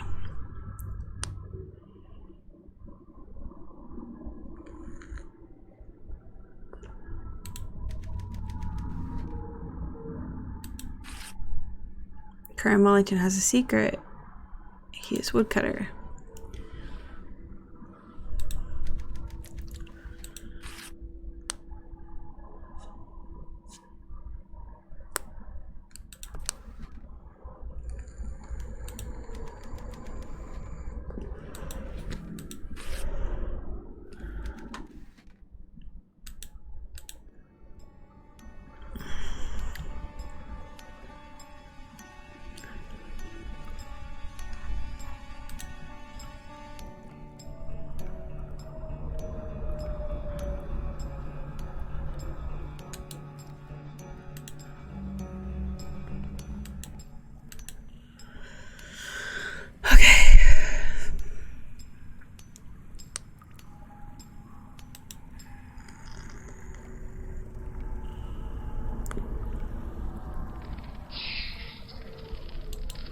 Not scared of no stinking bats.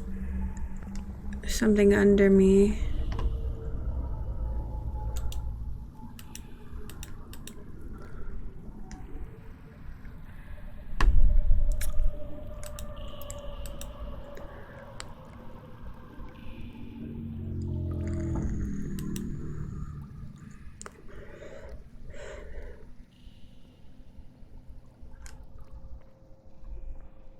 What the fuck?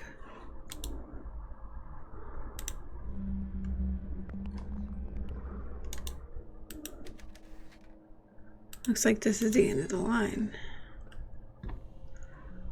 Oh, we're in the shed.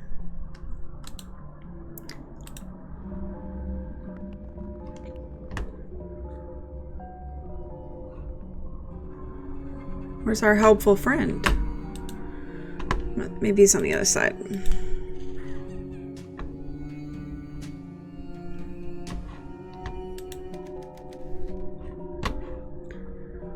I have to figure out what that weird device is. Yeah, well.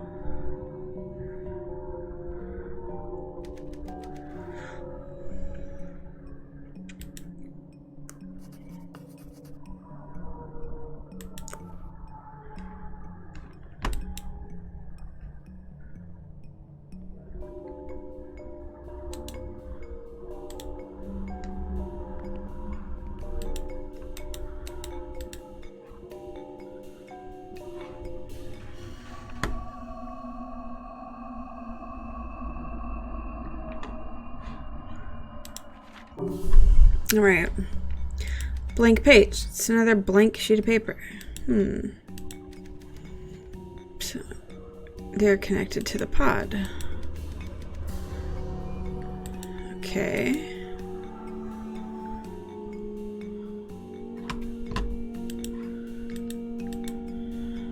There's a lock on it.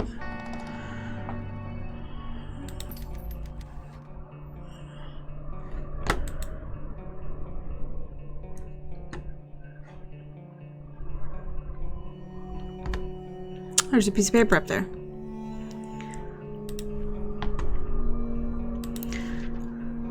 And it was brighter and brighter and brighter than the sun, but cold, so cold, cold. I could see my breath and it was dark, and I heard her voice. It was the light, and her voice was the light and the cold, and she was talking to me like my mother used to talk to me, and it was beautiful, the most beautiful voice I have ever heard, and I wanted to go there, go be with her and feel her skin, see her eyes, and be her eyes. But it was cold. I could see my breath, and there was an edge to her voice, sharp like a knife. Her voice had another voice under it, and it was sharp, and I thought maybe that is her real voice, and her real voice was cold. And so I hesitated, and then I could feel the warmth, and there was warmth, and it was all over me. And I could feel it, and I opened my eyes and saw the warmth, and it was blood. Goddamn. Where's woodcutter? I don't know.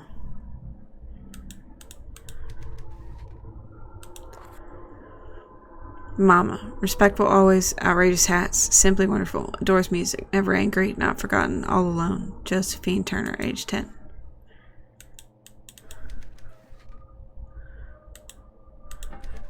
Sharp hacksaw blade. Convenient. Close. I haven't had a good night's sleep in 3 days. I've been giddy ever since I figured that this might be a murder case. Not even a broken arm could keep me down. But now that I'm here, the truth seems a lot more complicated. This story is my shot. Better make it count.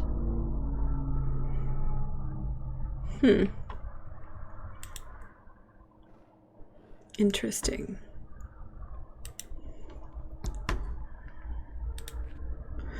Alright, the main pod of the apparatus is complete. Today I tested each of the individual connections, but we won't really know if it works until we can do a proper test with a full moon. The weather conditions required by the device are very sensitive, and anticipating them is proving harder than we predicted. I must tread carefully now. Should Woodcutter know that the apparatus is functional, I would have no chance of stopping him. We must keep the work secret. I rarely venture from the house now. The device is too valuable to leave unguarded. Graham called again today. Hey, hi, Butterfly. Hi, Butterfly. Graham called again today. He knows I'm up to something. He tried his best to worm some details out of me, but his attempts at subterfuge were pretty feeble. The man is an incompetent scientist, but an even more competent liar. Thank you for the follow, Butterfly. I appreciate you. But an even more incompetent liar. Josie volunteered vigorously to be the first test subject, and I readily agreed. It's not going to work the first time anyway.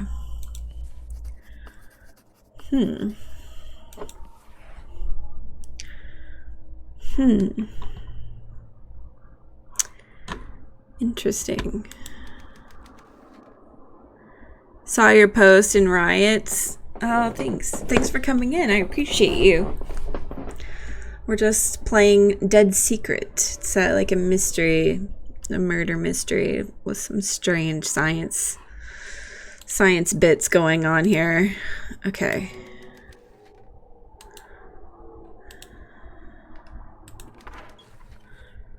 Oh, it's done and it's calibrated. Okay.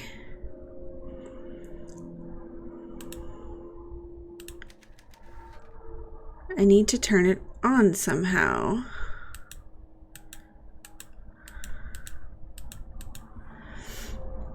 Oh, we detectives. Yes, we are detectives.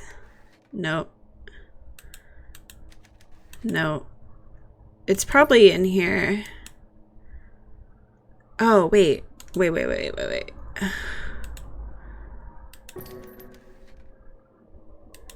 With just the blade. So I need the actual hacksaw.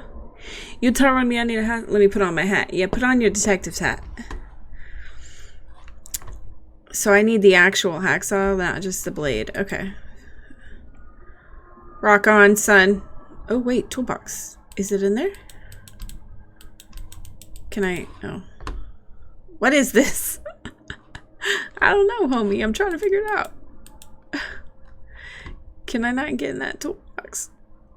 I just want to know what... No. I can't leave yet. Well... I mean, I'm looking for a hacksaw, but I don't fucking see one.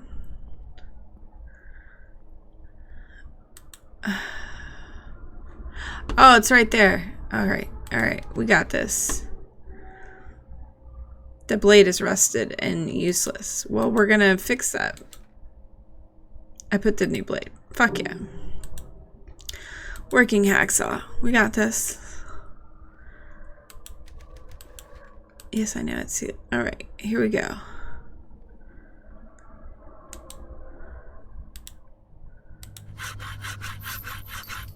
Ugh, I hate that sound. Awesome. Okay, powered up the console and calibrated it. Rock on.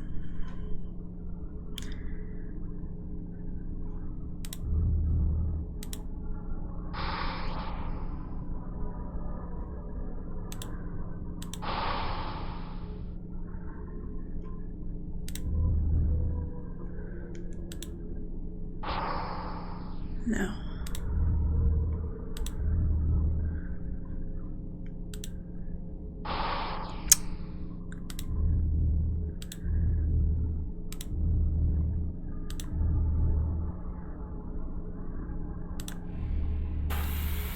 I did it. It's on.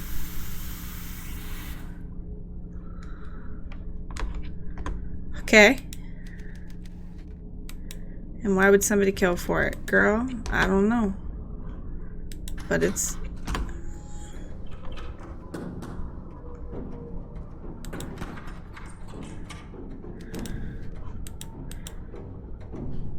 What? Ending.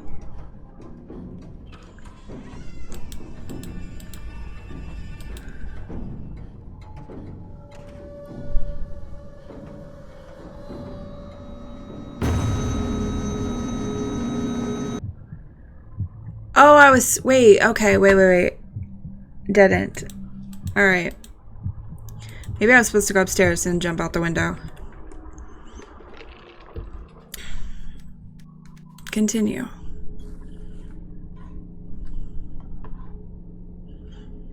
Alright, so it's on.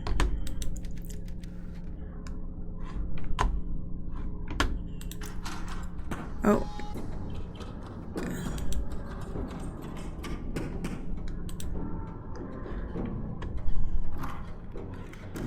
I'm hiding upstairs. Okay.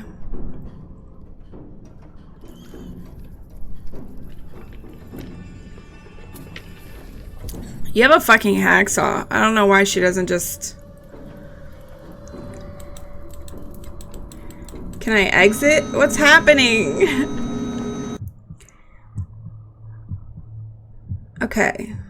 So I can't take the tunnel.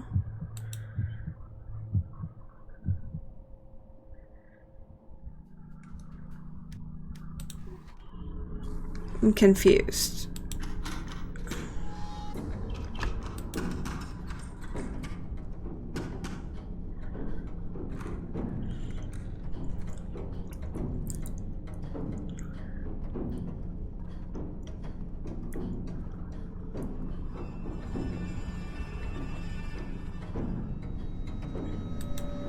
No.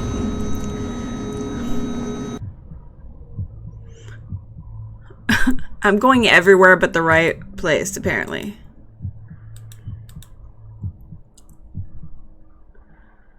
So what's the right place? What's the right place?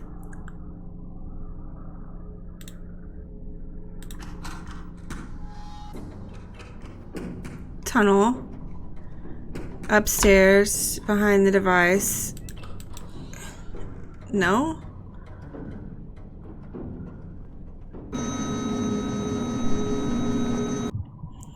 But we die in all three places.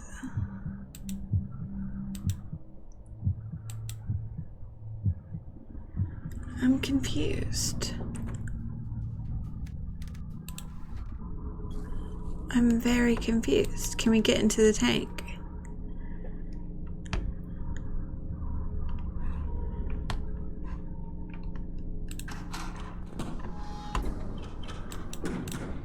Oh, we get into the tank.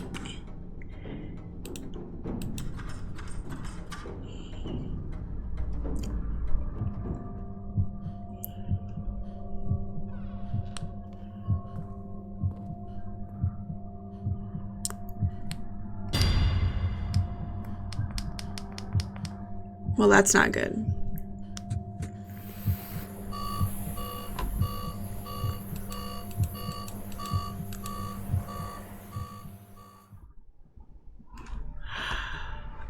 All right.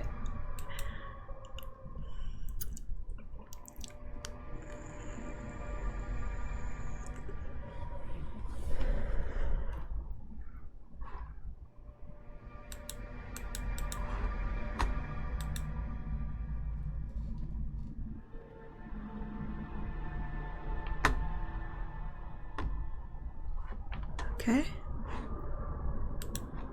No? All right.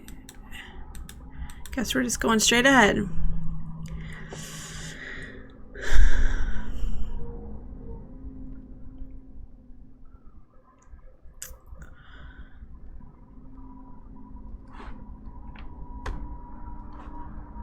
What the heck?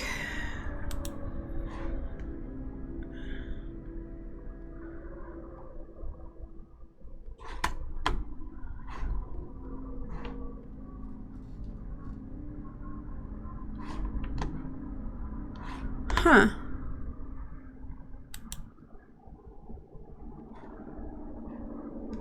All right, we're gonna keep going.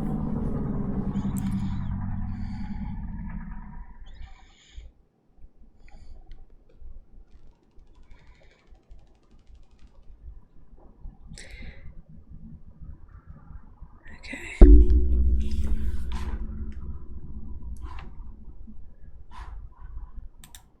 Let's go backwards.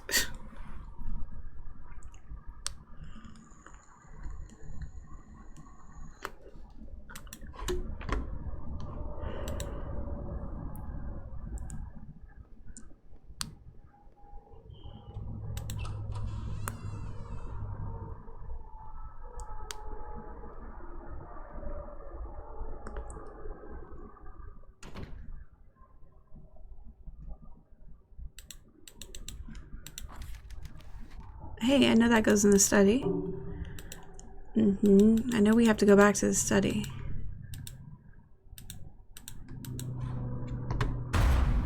What's up, homie?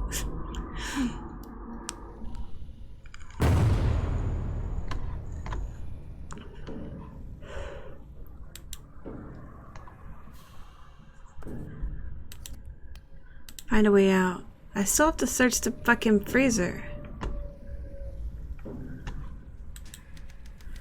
Only way I can think of if I get the power working. Okay.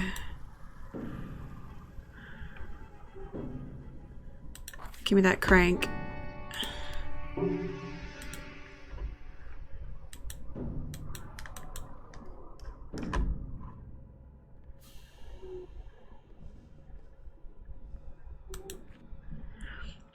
Harris died today, the whole squad gone. The thing is, I should have been me. I was supposed to be on that sub. I asked Harris to switch with me this morning, right as the crew was boarding. Told him I didn't feel well. I've never liked submarines. Harris is the only person I've ever really thought of as a friend. My associates in Chicago would stick a knife in my back without blinking an eye if they thought it would get them some dough. In fact, I'm sure that's what they intend to do the moment I step off this boat. Perhaps I should see Harris's passing as an opportunity. All of his things are here. His papers, his extra dog tags, the physics book he showed me. His passport is here. Everyone who knew us personally is at the bottom of the ocean. Maybe my dear friend Harris has provided me with a way out. Oh, he took his friend's identity.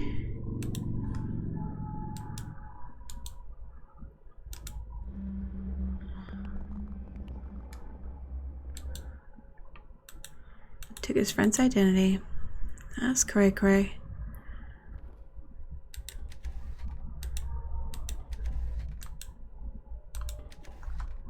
Okay.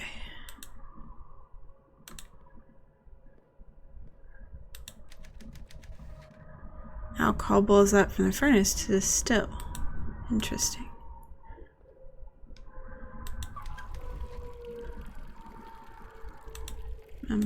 Stop that. I don't know what that's for yet.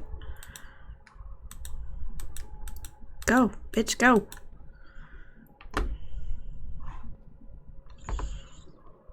No, not that far.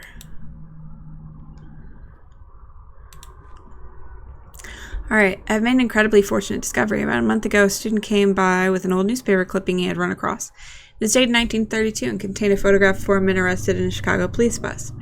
One of them is a splitting image of our dear Bullard. The student thought the photo quite curious, particularly because the man pictured in the is identified by a different name, James Lowry. I laughed it off as coincidence and sent the student on his way. That evening, however, I became consumed with the insane idea that perhaps this was not happenstance after all. Could it be that in 1932 our own Harris Bullard was arrested under a different name? With the right connections, confidential police files are as easy to access as public records. I received today a carbon of James Lowry's 30-year-old arrest report. He was suspected of laundering money for a criminal organization, but was never formally charged. Sometime between his arrest and his release, his mugshot was taken. Thankfully, this photo was included in the documents I received. It is undeniably Bullard. It seems that there is more to our mutual friend than meets the eye. Best regards, Graham Wellington.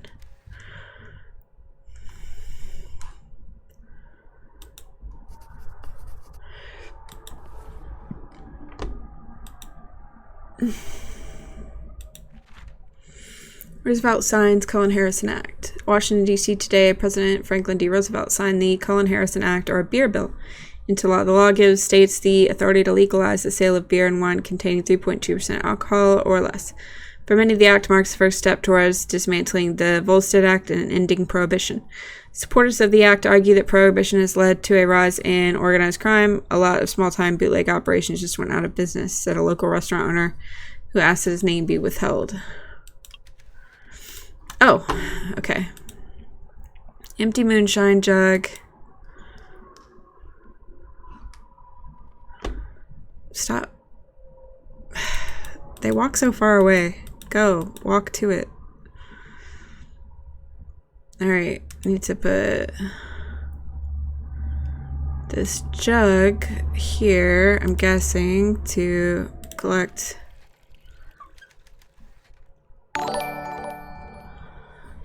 Oh, Trucker, thank you so much for hosting. I appreciate it. we're just playing through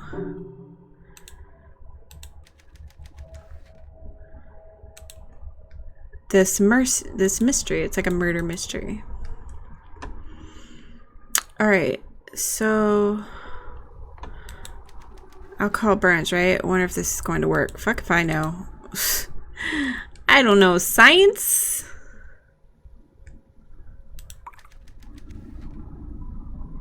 You bet this old moonshine burns pretty well. I guess we're gonna find out. Crank is missing. Oh, it's alright. I got the crank.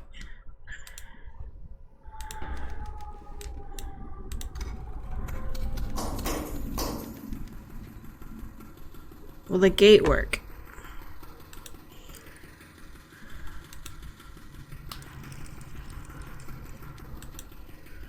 I'm free! Oh, what the fuck?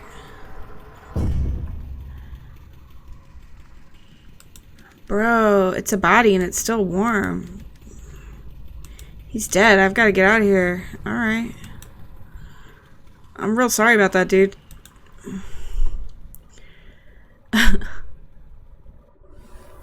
Okay, so where are we? Alright, we just got out of the cellar. Okay.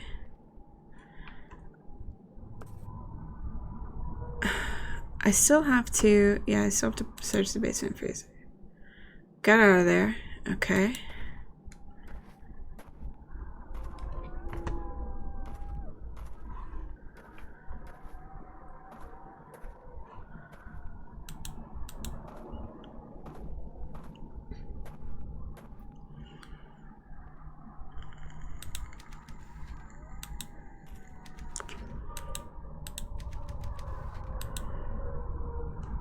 Alright, the dead man in the underground room was Graham.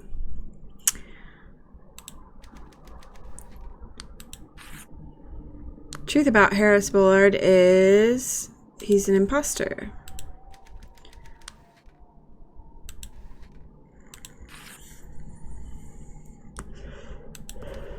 He's really James Lowry.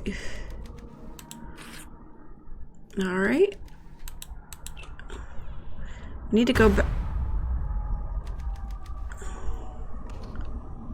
What was that? I don't know. Let's fucking go in there.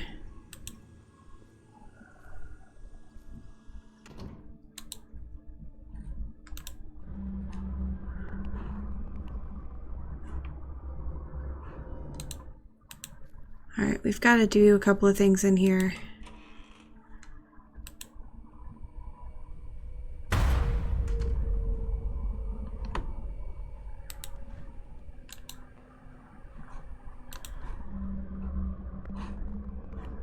Yeah, I know. Hi, how are you? Hi, Walnut. I'm good. Just playing a mystery game that has like a ton of like positive views on Steam. Small Cree. Oh, it's the padlock. Rock on. Dear Harris, I understand. I understand why you have not responded to my previous letters, why you have made every effort to avoid me, why you never wrote me during the war. I didn't want to admit it, but I'm tired of playing the fool. You found someone else. You don't love me anymore, I understand. I'm not even angry with you about it. You're a vile man. I thought you had died in the war, and yet here you are, living without us in Chicago, pretending to be out. When I knock on your door, I wanted to look into your eyes and ask you for the truth, but I don't need to any longer. You can rot in that little apartment of yours for all I care. What I do not understand is how you could do this to your own child, our child, the child you have never even met, the child I have raised for the last 5 years while you were doing God knows what in the Philippines, the child who has a father that came back from the war and won't even visit, won't even call. That you no longer want me, I understand, but for you to have done that to your own little one, I will never forgive you. Rosanna Turner. Okay. I also have a record.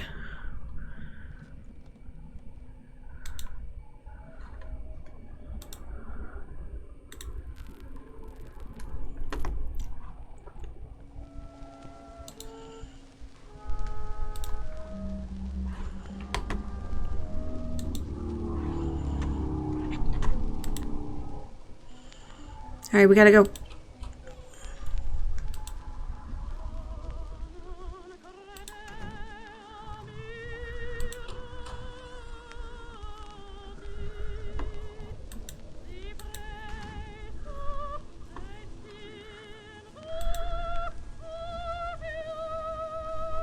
Jen, what's up, Kirby? Let's just say I may or may not have just woke up. Girl, I got you. I totally got you. I'm doing it, dude.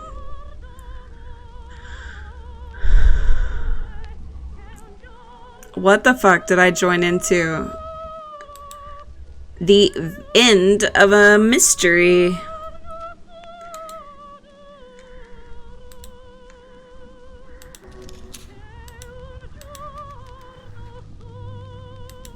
Yeah, you're ready to move on. Okay.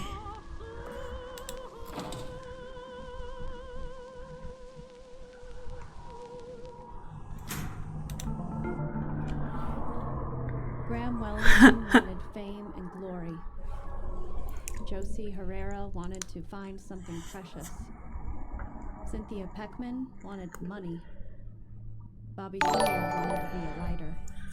Aw, thanks for the host, Out Sunny. of Kansas and start a real life. Now I just want to see my mother again.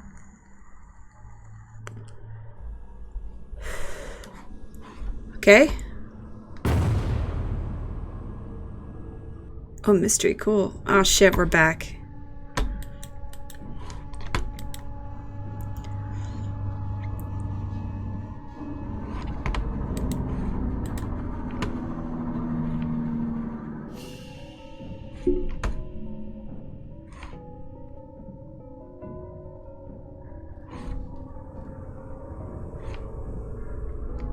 Spoopy.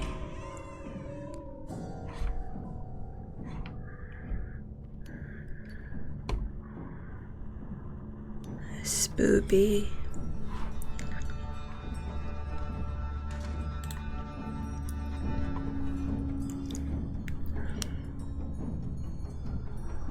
You know what? This has actually been a really good game. Like, the Steam reviews are right. This is a really solid mystery game. Really good length. You know, I started like just a couple hours ago. I think it's coming to an end right now. This has been really solid. So I have to pick who killed Harris Bullard.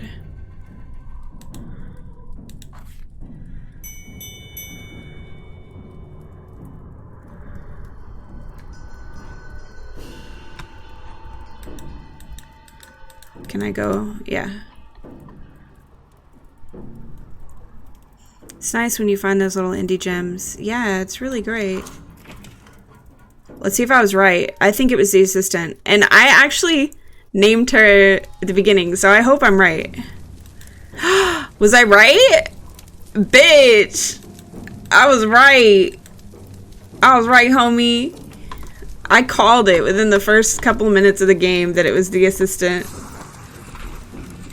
You okay, homie? He not cool.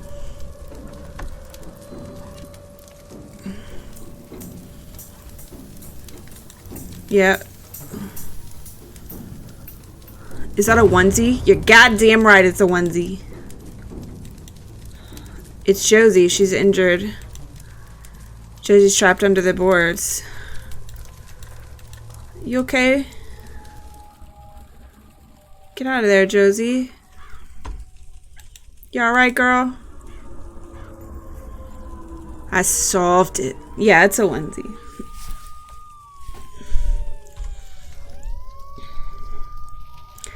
What's up, Popo?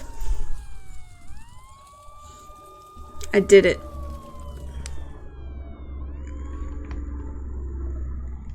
I barely managed to pull Josie from the house as it burned to the ground.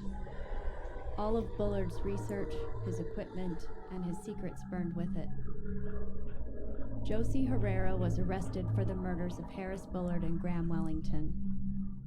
My story of blackmail, murder, and my narrow escape from a deranged killer made headlines. In January, I start at the Chicago Tribune. I never told them about James Lowry or that Josie's last name is really Turner. Those secrets are mine alone.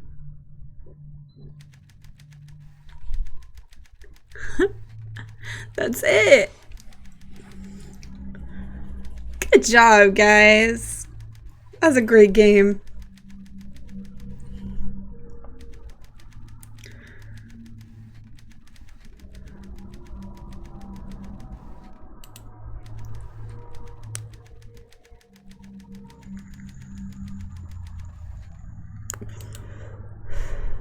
He came in at the very end. Ending S, ending D. Yeah, because I died earlier, so that got me a different one.